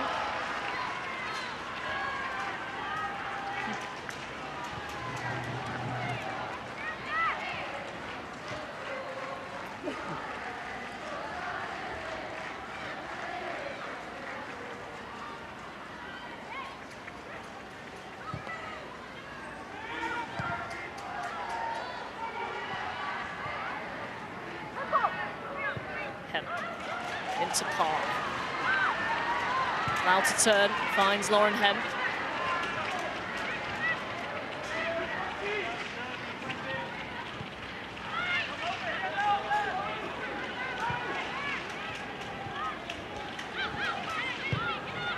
Greenwood for Chloe Kelly.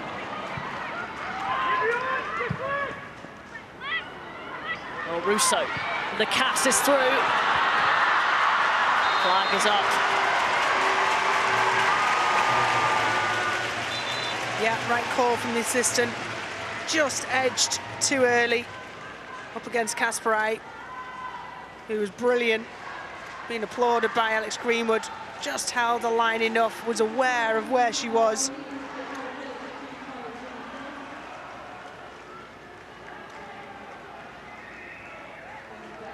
Lacasse, one of the triple change, making way for Stina Blackstenius.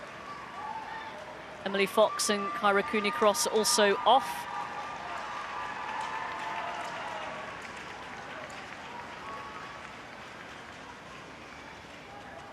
Steph Catley and Caitlin Ford also on.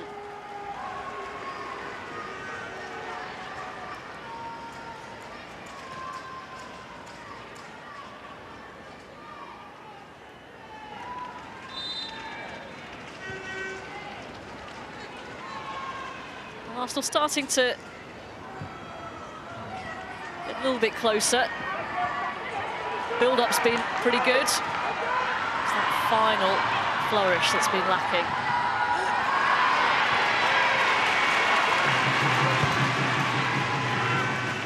Angeldal. Fowler. Kasparai making her way forward.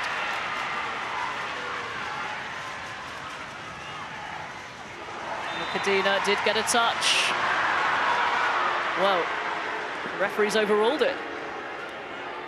Yeah, a little bump in the back of Kadina from Angeldal, which forced the error, which would have been a corner. Not much in that, in my opinion. Well, change of 3 players coming on.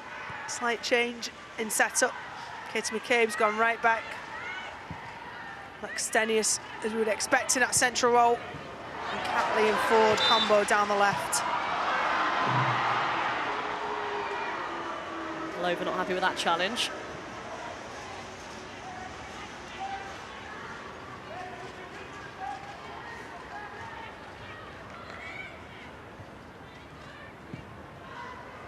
With the score as it is, Manchester City can't rest back yet. No, and with the artillery they're just thrown on, Blackstenius, you know, is going to be tireless.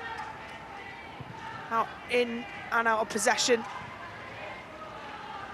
Having them two up top, Russo and Blackstenius. Katie McCabe will play in a right back, but will invert and go infield and central. Difficult. Oh, Beth Mead's won it back. It's Mead straight at Keating. Should have done better with that. She had more time, Beth Mead, than what she realised. Went with the left foot when possibly could have preferred. So it's a ball from Keating. That's fine, Hasegawa, but she tries to let it run, and Beth Mead preys on that. Hasegawa's got to have the awareness to shield it. That's how City plays, playing out through her. Just wasteful from Arsenal.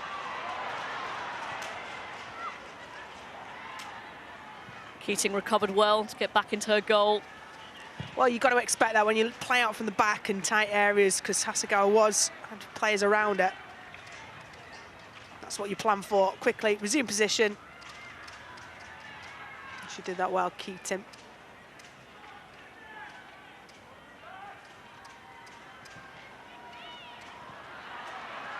Kelly. Now Angeldal.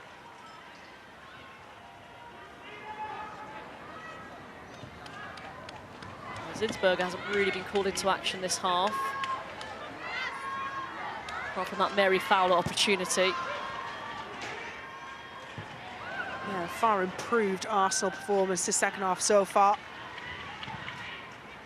But they need that to equate to ball in the back of City's net. Angeldal's ball. We'll find Lauren Hemp. Her 17th minute goal, the difference at the moment. Park trying to burst through. Plays it off Palova for a corner. So hard and draining to play against players like Lauren Hemp and Jess Park. They're just so dynamic. Even in the last stages of the game, just have those bursts of energy. Just a little 10-yard, 5-yard burst. Wear you down.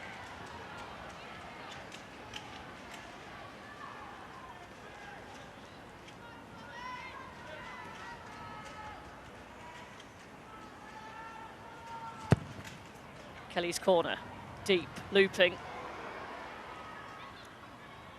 Hemp. Gonna get some space, turns away. Hemp pulls it back. Good defensive clearance. Brilliant tight touches from Hemp in the box, jinking one way or the other. Low to the ground, agility excellent.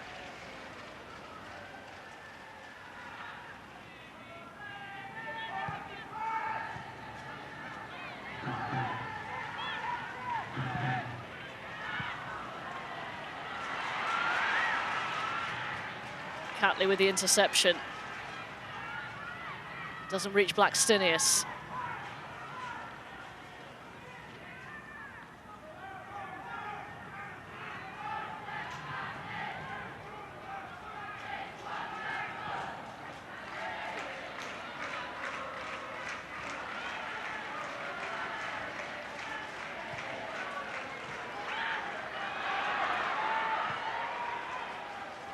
Arsenal try and get themselves up the pitch.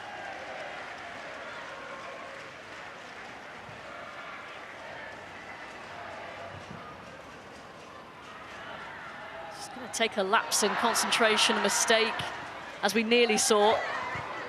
Will let Arsenal in, or will it be a mistake from Zinsberger that lets Manchester City for a second? Angeldal couldn't get her shot away. So it was charged down well.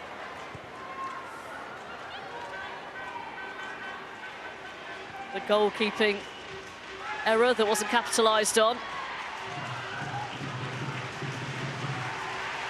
Yeah, lucky to get away with that, Zinsberger. Heavy touch towards her own goal, but simple enough. Not much pace on the back pass. Which maybe she got caught in two minds, Zinsberger. This is Lauren Hemp. Brilliant close play. See how she's shielding the player with her arms. Caitlin Ford. Lovely technical ability as well. Just bursts through. Feel any time she's going to take a little knock and go down for a penalty. Good defending from Arsenal. She couldn't find a player. McCabe.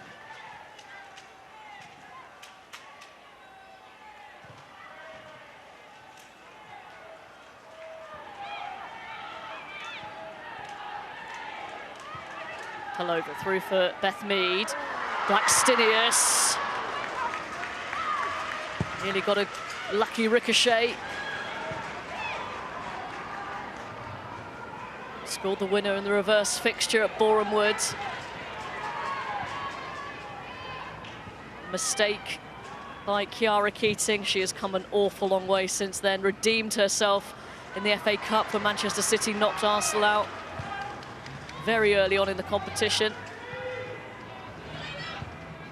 Mistakes like that one at Boreham Wood are part of why you become better, certainly as a goalkeeper, because they're glaring errors that anywhere else on the pitch leads to nothing. In goal, leads to a goal, and often a decisive goal. She absolutely absorbed that one. McCabe and Jonas Edeval is asking for a foul on McCabe. Certainly looked like it. Good ball from Leah, good pace on it. Little touch from Katie McCabe, just catches a little toe. It is late. There is contact, it should have been a foul.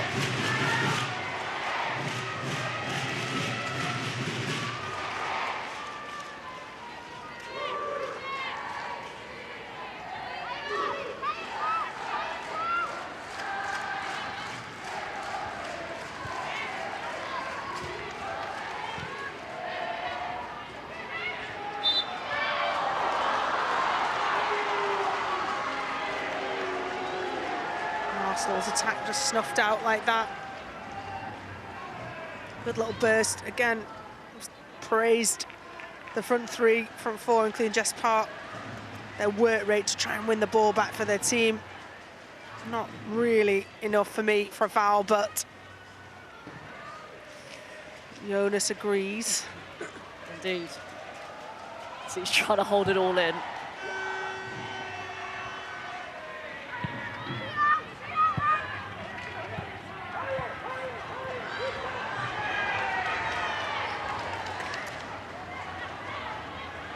See, he wants his team to get in the faces of Man City, to get up and not concede comfortable possession.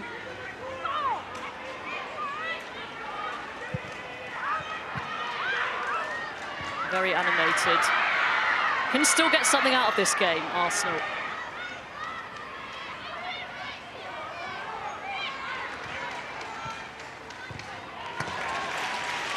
Yeah, and he can feel that. And so can the team. You know, first half they were really poor, just way off the pace. Game plan, nothing went for Arsenal. But they've, fair play to them. They've got up in City's faces. Blackstenius with the opportunity. It was a difficult one. But you could see she was demanding it over the top. Yeah, it's the on ball, and it's a great ball from Katie McCabe. She's got to try and get that on target. There's players in the box. Either pick someone out or at least make the keeper make a save. Give yourself a second chance. Showing some character though from Arsenal. Kim Little stepping away from Angeldal.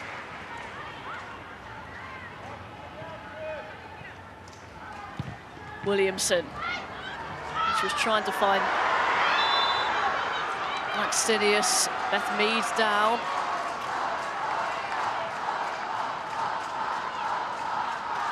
We talked about the front-footed defensive approach of City, and that's winning the ball before it gets into the 18-yard box, and this is what we're talking about, really. This time it's a yellow for Wahabi, but a number of times Alex Greenwood, Wahabi, Alexandria have stepped in and stopped that ball. That's a mistimed attempt to play the ball, and I bet that hurt. Yellow for Wahabi. Robust kick to the shins.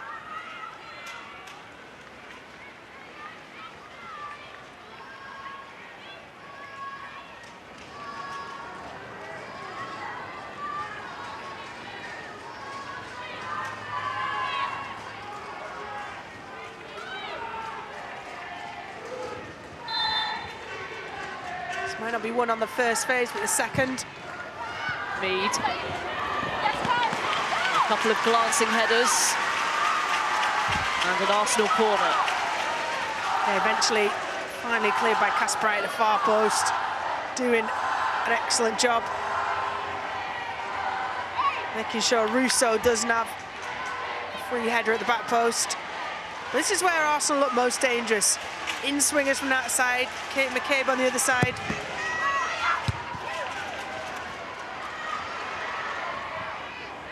Chance here to deliver, but it's too close to Keating. Yeah, it's easy for Keating in the end. You can see what Beth Mead's trying to do.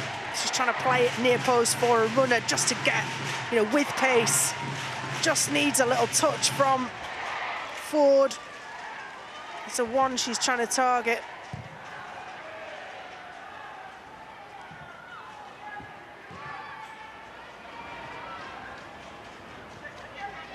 Out of the 12 goals that Manchester City have conceded this season, 5 have come in the final 15 minutes of games. So quite a big proportion of not a very big number. Yeah, 1-0, and you want down 1-0, you always fancy yourself to get something. That'll, you know, in these closing 15, 20 minutes, whatever we got left, that gives added incentive and energy to the team chasing.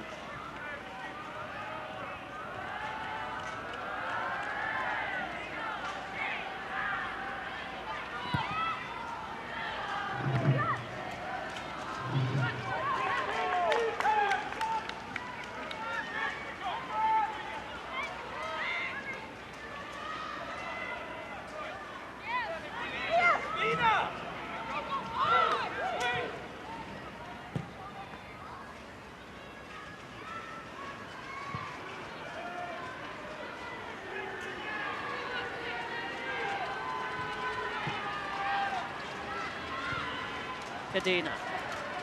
Into Russo.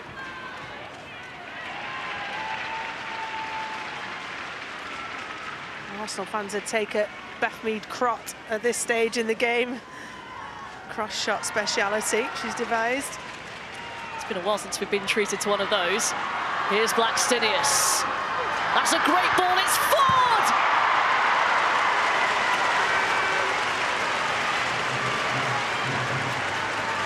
How on earth has that stayed out?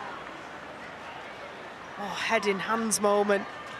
Everyone in Arsenal shirts. Lovely ball from Blackstenius, and you thought that this was going to be in.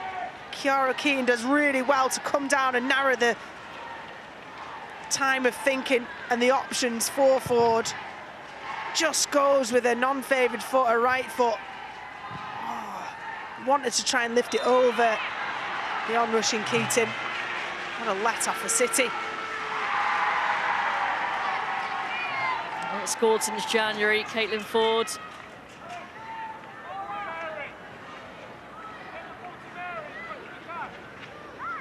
If you're going to win a title, you do need a few little moments to go your way, especially in a season that's as short as the WSL's. Just 22 games leaves very little room for error.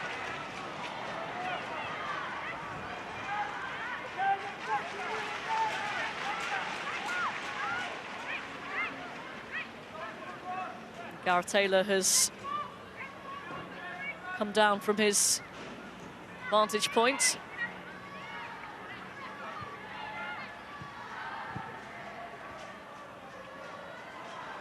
Here's Ford. Blackstenius up ahead. Ford driving and finding Blackstenius. Attempting to turn inside. Kasparai equal to it.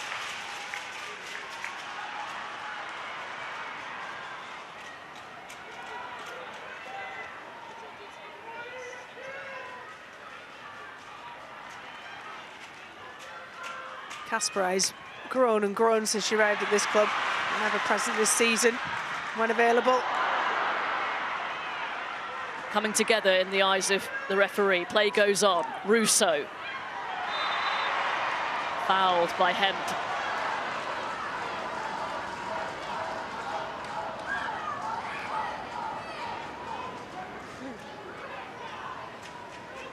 Sorry, not sorry moment. There's been a few fierce challenges between Lionesses. Oh, yeah. Gosh, I remember playing up against, you know, you'd be in camp with England and then you play your game, a couple of days later you beat, obviously, our position. I remember one, Ellen White completely wiping me out in the game. I was in goal for Everton. We've been teammates a couple of days before. Switch in mindset. So Manchester City currently with Chelsea still to play later and a game in hand, 9 points clear with the score as it is at the moment, 10 minutes to play.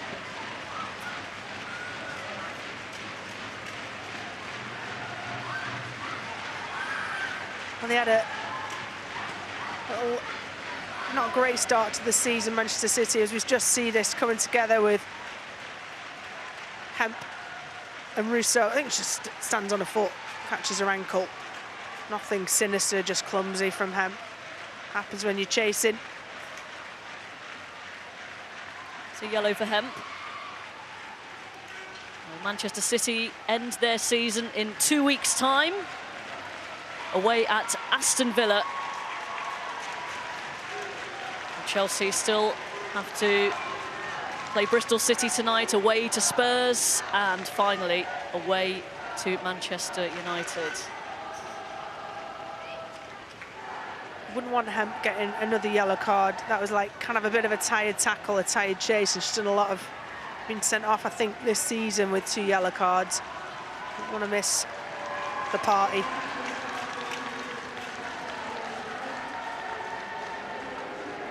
Another change for Arsenal. McCabe off and Laura Wienreuter on in her place. And she's not happy about something, Katie McCabe. I think she was insisting to the referee that a card had been given for the tackle on Russo. Maybe she was unaware that that had happened.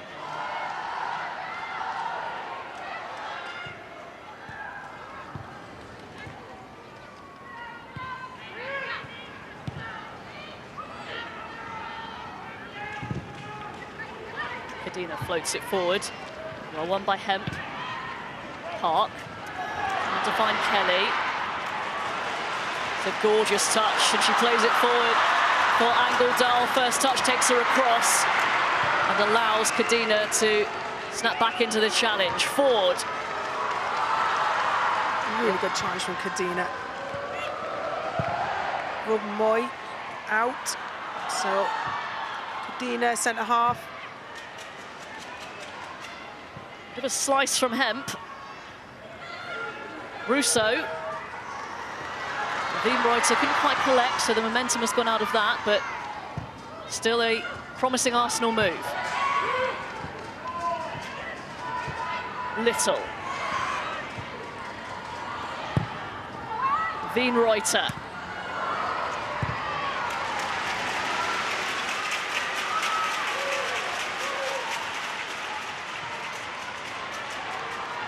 Now suddenly the nerves starting to creep in.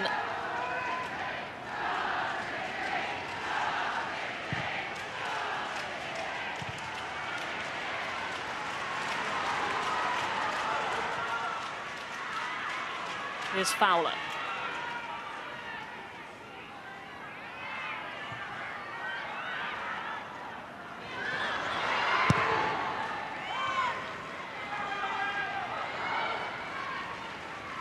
Palova making up good ground. Ford. Now Catley. Palova. She worked the space for the cross.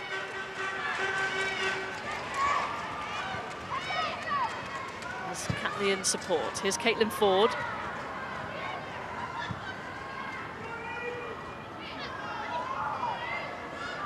Good discipline from City. Actually, with Marshall in that back line. Ford, it's a good run. Mead collects, taking on Wahabi. Teasing ball. No one on the end of it. It's Kasparov down in the box. Yeah, it's just the ball here to Beth Mead, great, takes her on, lovely, but instead of it curling back in, it just drifts away, arcs towards the byline rather than back towards her players. Good pressure on the ball from Wahabi. Made it hard for Beth Mead. They're gaining territory, they're making it uncomfortable for Manchester City. They just can't find the edge. Into the final 5 minutes, but not sitting comfortably just yet. They are very, very close. The first WSL title since 2016. Only their second in their history on the horizon.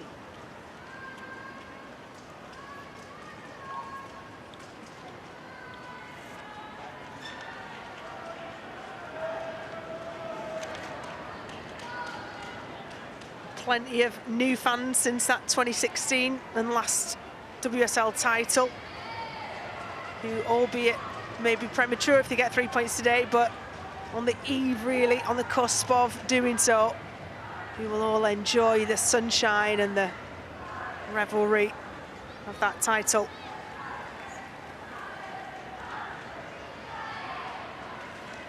The WSL takes a pause next week. All eyes on Wembley for the FA Cup final, and we will have a new name on the trophy. Manchester United against Tottenham, 10-2 on BBC One on Sunday. Don't miss it.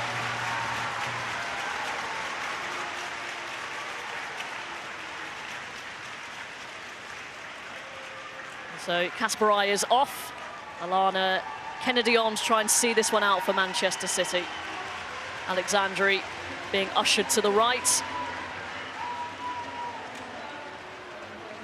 Still a very familiar backline for City. albeit Kasparai off. Alexandri's filled in at right back. And Kasparai wasn't available, and Kennedy, very experienced.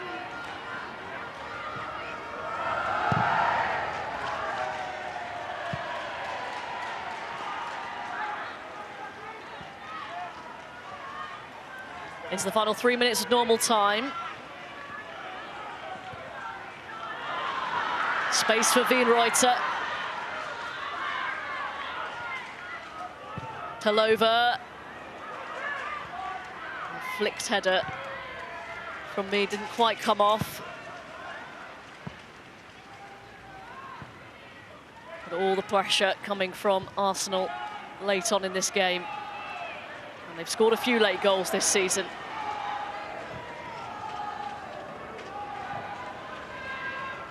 In the final 15 in the WSL, to be precise. Williamson. Hatley got ahead to it. Russo has to settle for a corner.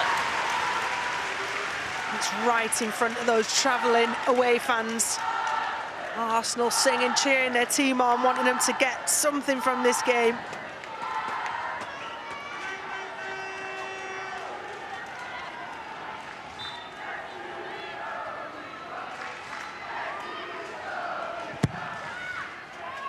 Mead delivers.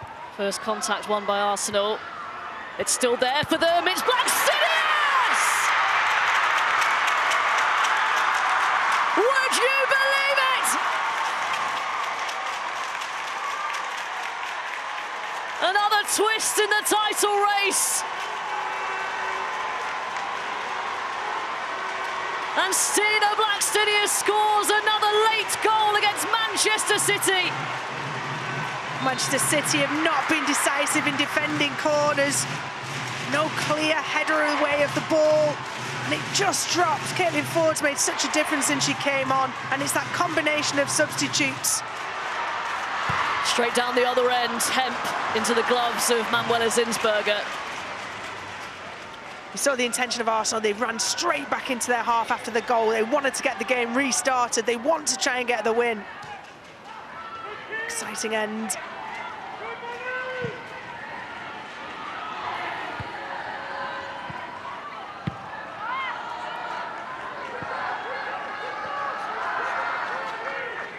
We're well aware this is not going to be 90 minutes and done.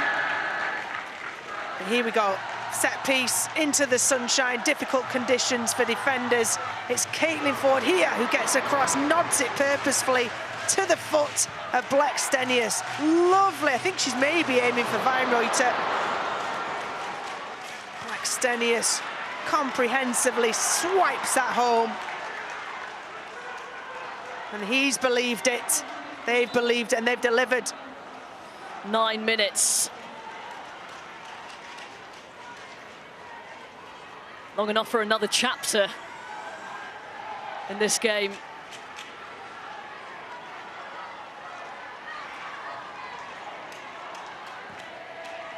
That's a brilliant end though for the neutral. If you're a City fan, maybe not so. If you're an Arsenal fan, you've just got another level of belief after that goal has finally come. Only the 13th goal City conceded.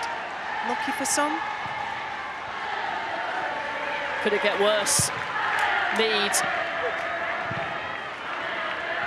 Rebounds off for Russo. Mead.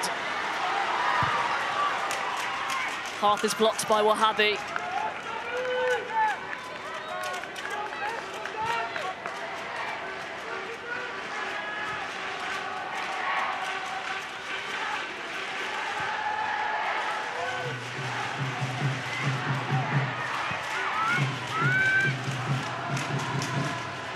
Points for Manchester City would be preferable. 1 point's not disastrous. 0 points should it happen. Start to make them a little edgy. Ford skipping to the byline, tried to pick out Blackstenius. Beautifully done by Kim Little. Arsenal pushing.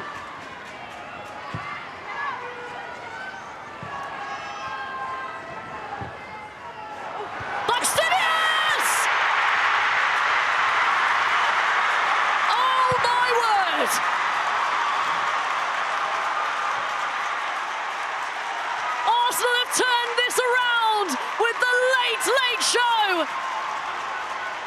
A starring role for Stina Blackstenius.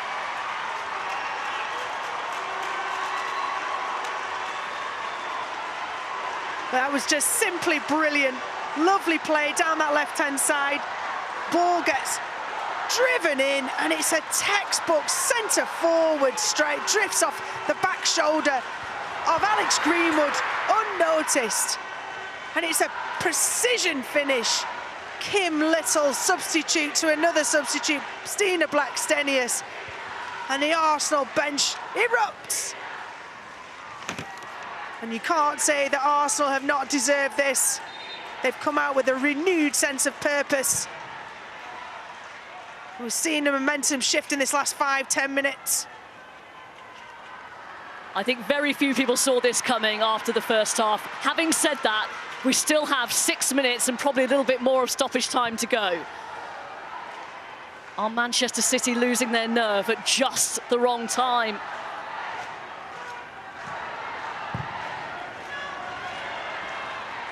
Arsenal have just been so much better in this second half. They're stopping the supply to the likes of Lauren Hemp and Jess Park. Mary Fowler barely mentioned her name in this second half. She's nearly playing as a right back.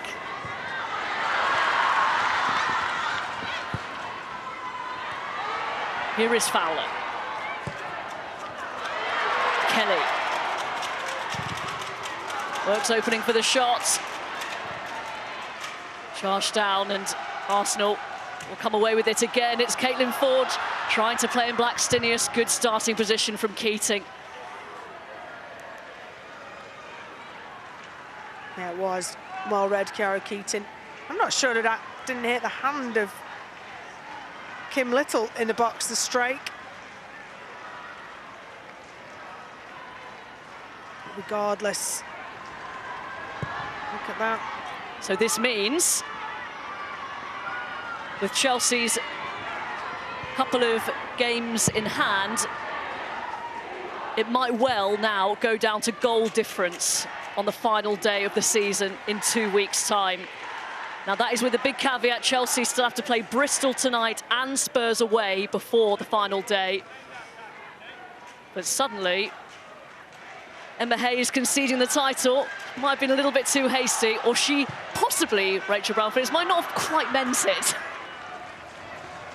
We all know she's far too seasoned and clever to have actually conceded that. Takes the pressure off the players, gives them a little break from being under the microscope. And it certainly provides brilliant jeopardy for us as neutrals this final couple of weeks. And of course, a little footnote that Arsenal are second at the moment anyway. Here's Angeldal. Now Fowler, an untimely slip from Catley. Fowler keeps her cool, Angeldal. The shot is blocked and it's claimed by Zinsberger. Quite a remarkable turn of events. Yeah, Mary Fowler just sits Steph Catley down, takes a little slip. Again, excellent defending, capacity to get back and make that block. I think it's fine, Reuter. On the edge there. But City have just not had the chances and maybe ran out a little bit of steam, but most of that is credit to Arsenal. And Kim Little on the ball has been part of that movement. Remember, Manchester City going into this game on a 14-match winning streak. Arsenal want more. It's Russo. Rolls it wide. Did take a nick off it, and it's going to be a corner.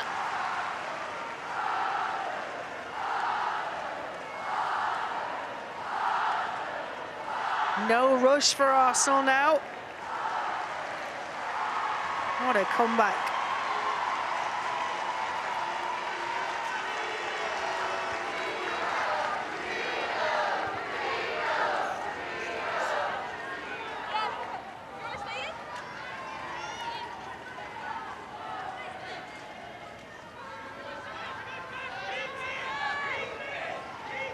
eating down as many seconds as you possibly can now, Arsenal. They've done the hard shift, all the hard yards. It's about being smart now. Into the final 2 minutes. Probably will have a little bit more as well.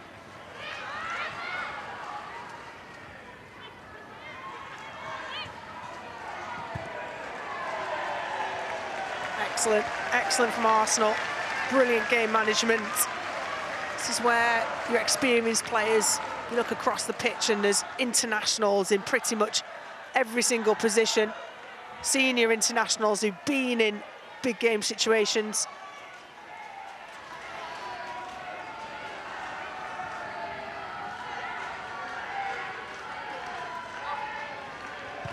So after a hasty rewrite, Rachel Brown finished your Barclays Player of the Match. Well, it certainly swung, didn't it, after 90 minutes. It's Stina Blackstenius, one of the 5 substitutes to come on, but has got the 2 clinical goals to decide this match.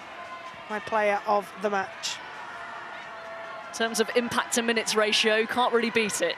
2 goals, 2 decisive goals. Something Arsenal fans have been saying she has not been so much this season, Blackstenius. She's proving them wrong today. Well, the winner in the Continental Cup to claim Arsenal's only trophy this season. Are they going to deny Manchester City's only chance of silverware? Final seconds. Keating trying to steal a few yards and is forced back. Rallying now from the Manchester City fans. Keating lofts it in, won by Kadina and over the top. Jess Park sees her shot sail over the bar. You don't get much more direct than that. First contact, Arsenal. Second, Jess Park knew it was a good chance, a golden chance, a glaring chance. Had her hands, head in her hands.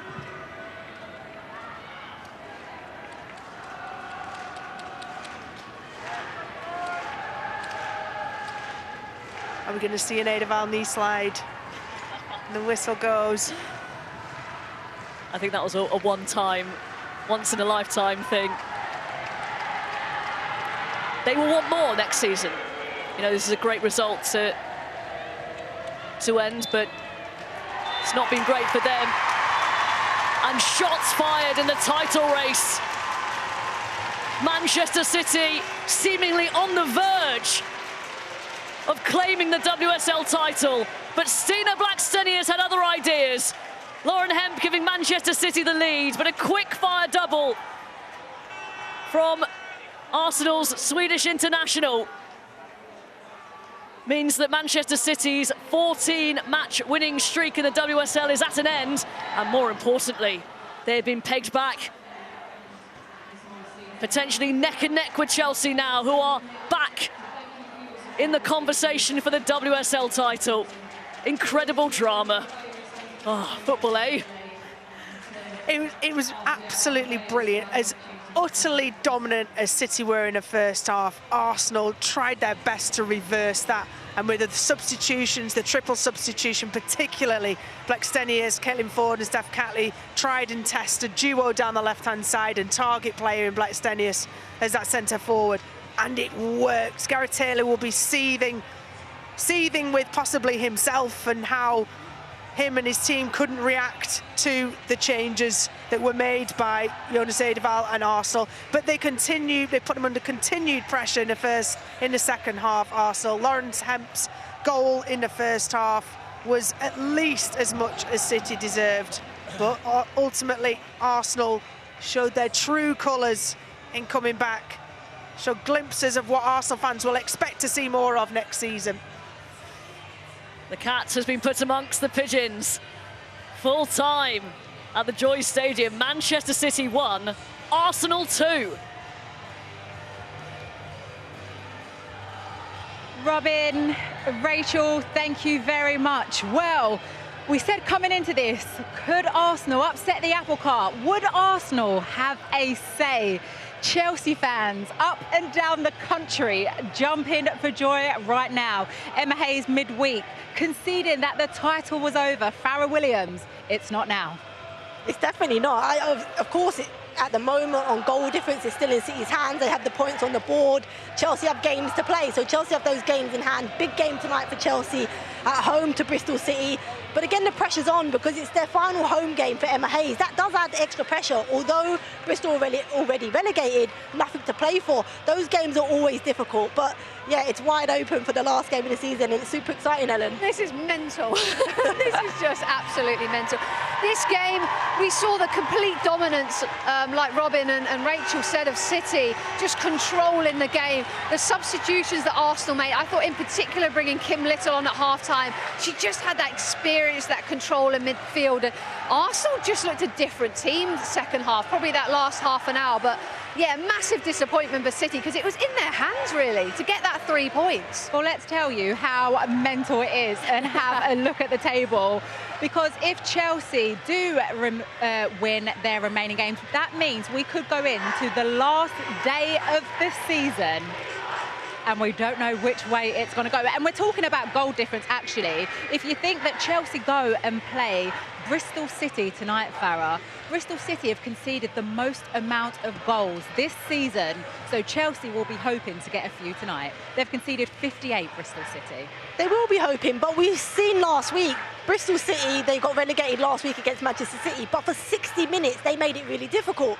If it wasn't for the magic of Fowler and the goal from outside the box to open it up a little bit, the game could have been different. So they can defend and they are resilient. And now they are relegated. They had a little bit of freedom. So who knows what Bristol team is going to turn up tonight. But Chelsea do know they need plenty of goals tonight if they are to compete until the final day of the season. Ellen White, how are you feeling right now if you are those Manchester City players? I've got no idea. It's such a weird game, that one.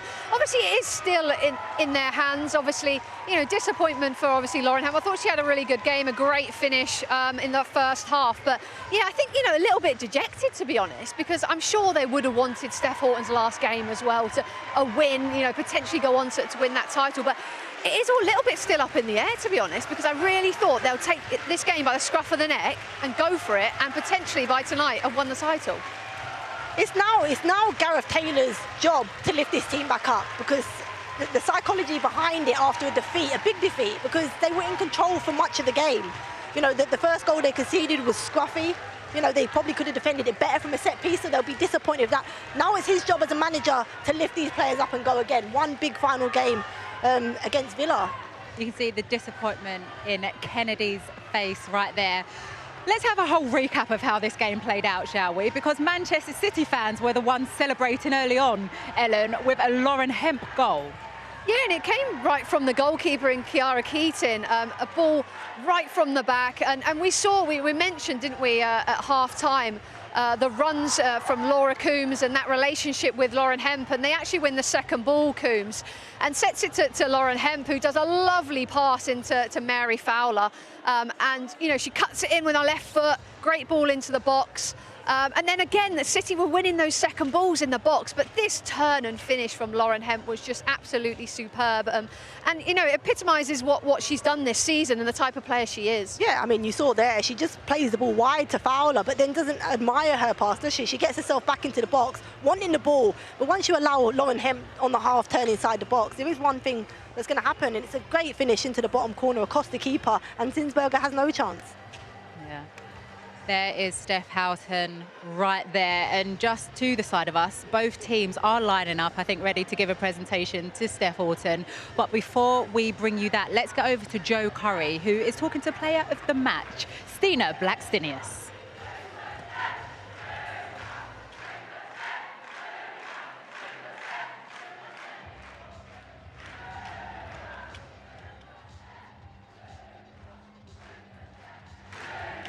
Okay, we're not getting over to Stina right now. We'll hear from her very soon. But as you can see, both teams lining up in order to give Steph Houghton her moment, Ellen. She didn't manage to get on, even though there was a change very late on, which I suppose her friends, her family here, all the fans would have loved to have seen that.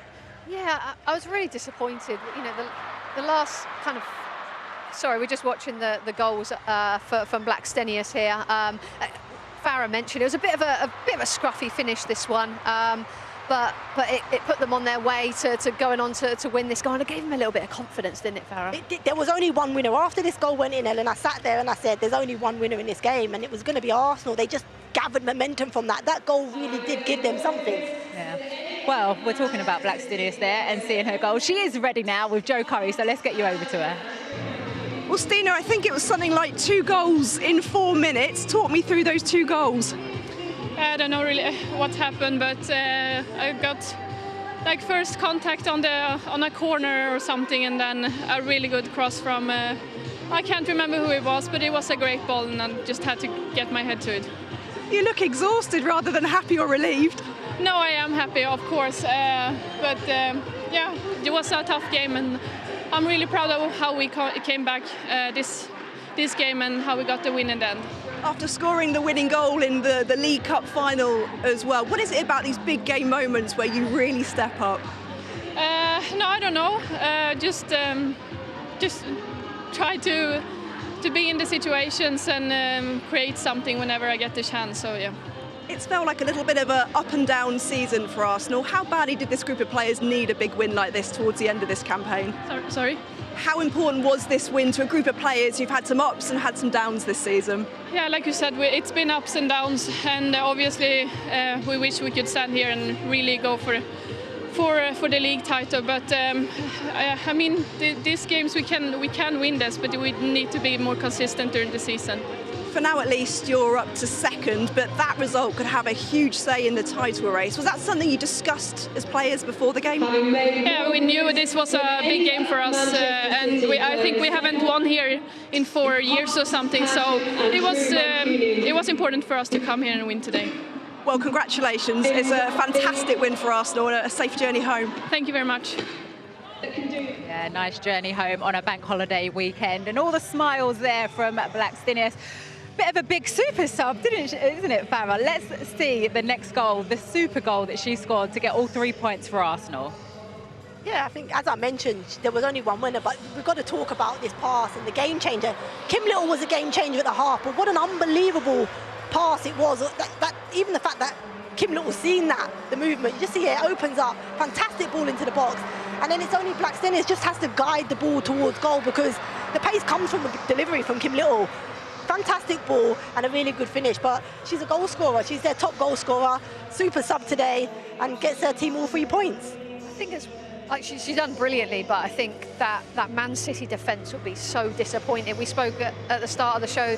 They've got the best record, conceding goals, only 12, and they've conceded another 2. And we spoke about Alana Kennedy coming on and 2 goals conceded, and obviously the disappointment of maybe Steph not coming on for those last 5 minutes, but maybe just that communication and that organisation when Blackstenius was in the box then. It really goes to show in moments like that, just the lack of concentration, how momentum can quickly change in football, Ellen. Oh yeah, 100%, and you know, to shake up that centre partnership, and obviously, you know, Blackstenius is so raw, isn't she? You just don't know where she is, and I think Kennedy was marking someone, and then just on the back shoulder, she just nips behind Alex Greenwood. So yeah, just that little bit of disruption has made a massive difference to this Man City time for the last 10 minutes of that game, and it's just given Arsenal at least a life. It was difficult. Arsenal were pushing. That last 30 minutes, they made 3 substitutions. Caitlin Ford, Catley, Blackstenius. And that really did change the tempo of the game. They obviously introduced Kim Little at half-time, but that tempo that they introduced changed the dynamic. Kennedy then trying to slot into a back line is really difficult. We can see here Steph, look, and there's their dad and family, and look what Steph Houghton has done for this club. And not just this club, but football in general. And the nicest thing about this game, Alex, is that she represented both clubs and done that so well. So for them both to see her off on her final home game, for her, it's fantastic. Yeah, well, she didn't get her moment coming onto the pitch, but she certainly, Ellen, is having her moment now. And thoroughly deserved. I think she's just such an amazing human being, an amazing footballer. And I'm just so proud of her, and I hope that she's getting the recognition she deserves. No, I mean, look, Steph, it speaks for itself. She led the country unbelievably well. We all played under her at England, some of you at both club level as well. And she's been a fantastic servant for the women's game. And this is what she deserves, people to be here now. Obviously, you can hear in the background some of her teammates talking about what a great player and person she is. So she deserves everything she gets. It's an emotional moment, isn't it, Farah, when you have to decide as a player that it is time to hang up your boots after giving your life to the game?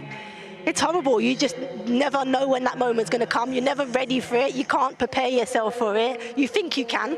I mean, I remember, in my head telling myself, I've got 3 games left until retirement. And that final game, knowing it's the last time you're going to lace your boots up and put your kit on and walk out in front of the fans and play again. It's horrible. You can't prepare yourself, and it is really emotional. And I'm not an emotional person, but I certainly did get emotional in my final game. I've seen some emotion over the years. Sometimes. Farah. Steph just loves football as well, and I'm sure this was a really difficult decision.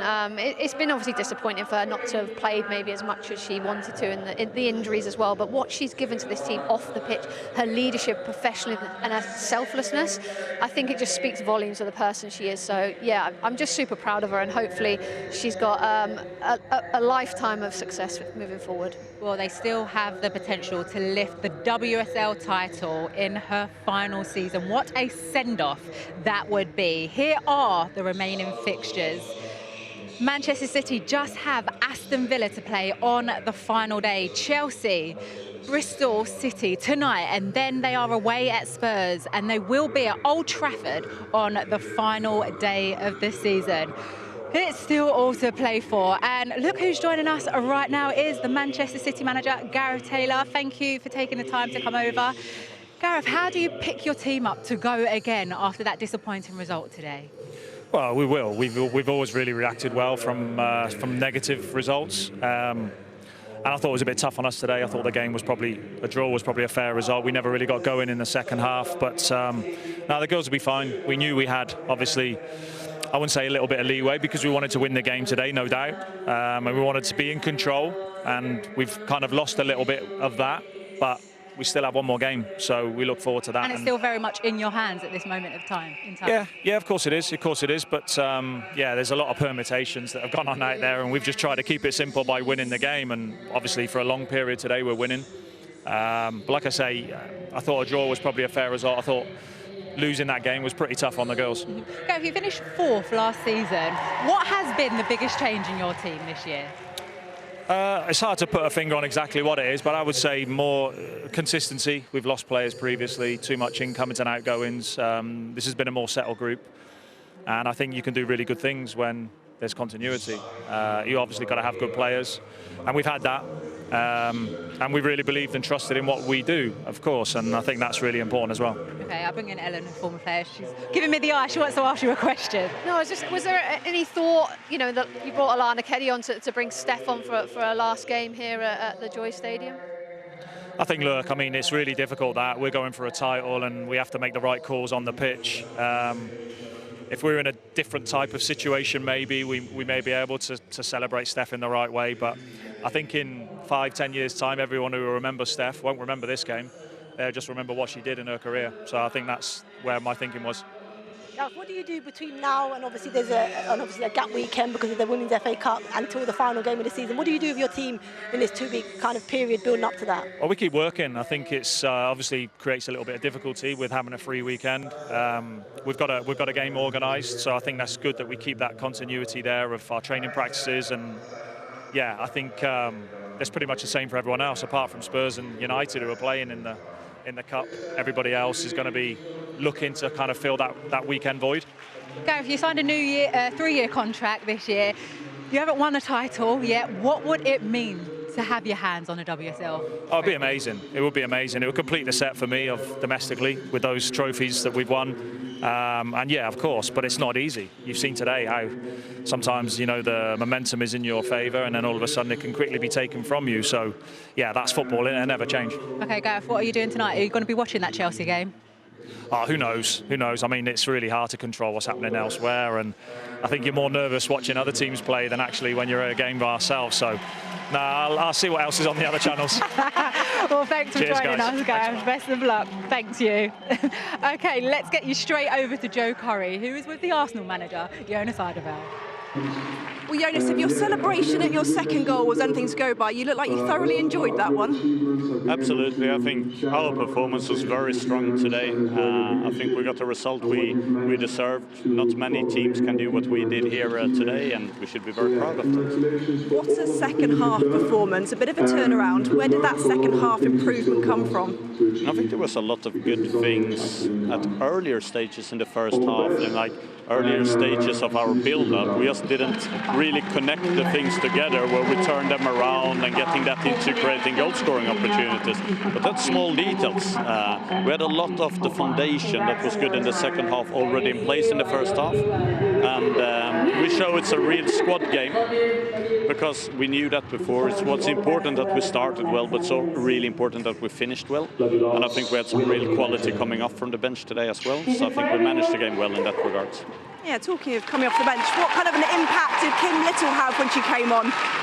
Yeah, I mean, Kim is a phenomenal player in games like this. When it's about managing space, it's like having two players because she can press in front of her and behind her, and she doesn't need any teammate to help her with that. So that's a blessing as a coach to be able to have a play like that. I need to ask you about Stina Blackstenius. She knows how to score the important goals on the big occasions, doesn't she? She does. She's always had that gift. It doesn't come for free. She works extremely hard in training. Extremely dedicated player, working a lot with her finishing. So it doesn't come from nowhere. It comes from hard work. Well, look, you're up to second for now. How hungry is this team to now finish the season at home in front of the home fans next season with another win? Our fans been magnificent. I mean, today it gives me goosebumps only thinking about it. The numbers they turn up with, the passion that they bring, how they support the team. This is a massive part of our journey. And of course, we want to finish the season as strong as possible in front of them at home. Thanks so much for speaking to us. We appreciate it. Thank you. Has every right to be smiling after his team showed a great comeback in that one. Well, there's been so many twists and turns, Farah. Which way do you see it going on the final day? Why are you coming to me? Honestly, Alex, I couldn't tell you. I think Chelsea need a huge win tonight to give themselves any hope of winning the league. I think the goal difference is, +6 for Manchester City. And I do believe that Manchester City will be Aston Villa. So they need a big result tonight for sure. Ellen, they've been bridesmaid 5 times since having their hands on that trophy in 2016. Can you see them doing it? I thought so, but they've thrown it up into the air, haven't they, from the result? They've just made it interesting for us. And I think everyone's going to be watching. He's definitely going to be watching the game, isn't he, Gareth Taylor, tonight? 100%, he's got to be. But yeah, I think it's just going to be an exciting one, and this is what we wanted, the most competitive league and the most competitive end to the season as well. As a Manchester City player, Farah, would you be watching the game later? Most definitely. I did it at Liverpool. I mean, I remember we were sitting in third, and Birmingham and Manchester City at the time were ahead of us, and we were just literally I'll tell you what, you can watch it on the way home. Thank you for joining me very much. We will see you next week for the showpiece event, the Women's FA Cup Final, 1:50 on BBC One. Have a good bank holiday. It is crunch time in the title race. Manchester City against Arsenal. That was a big chance for Manchester City. Well, that was Marnham with the effort. It's hemmed! It is devastating! A little bit physical. Fowler! Saved by Zinsberger. It's Blackstenius! Would you believe it? Blackstenius! Arsenal have turned this around!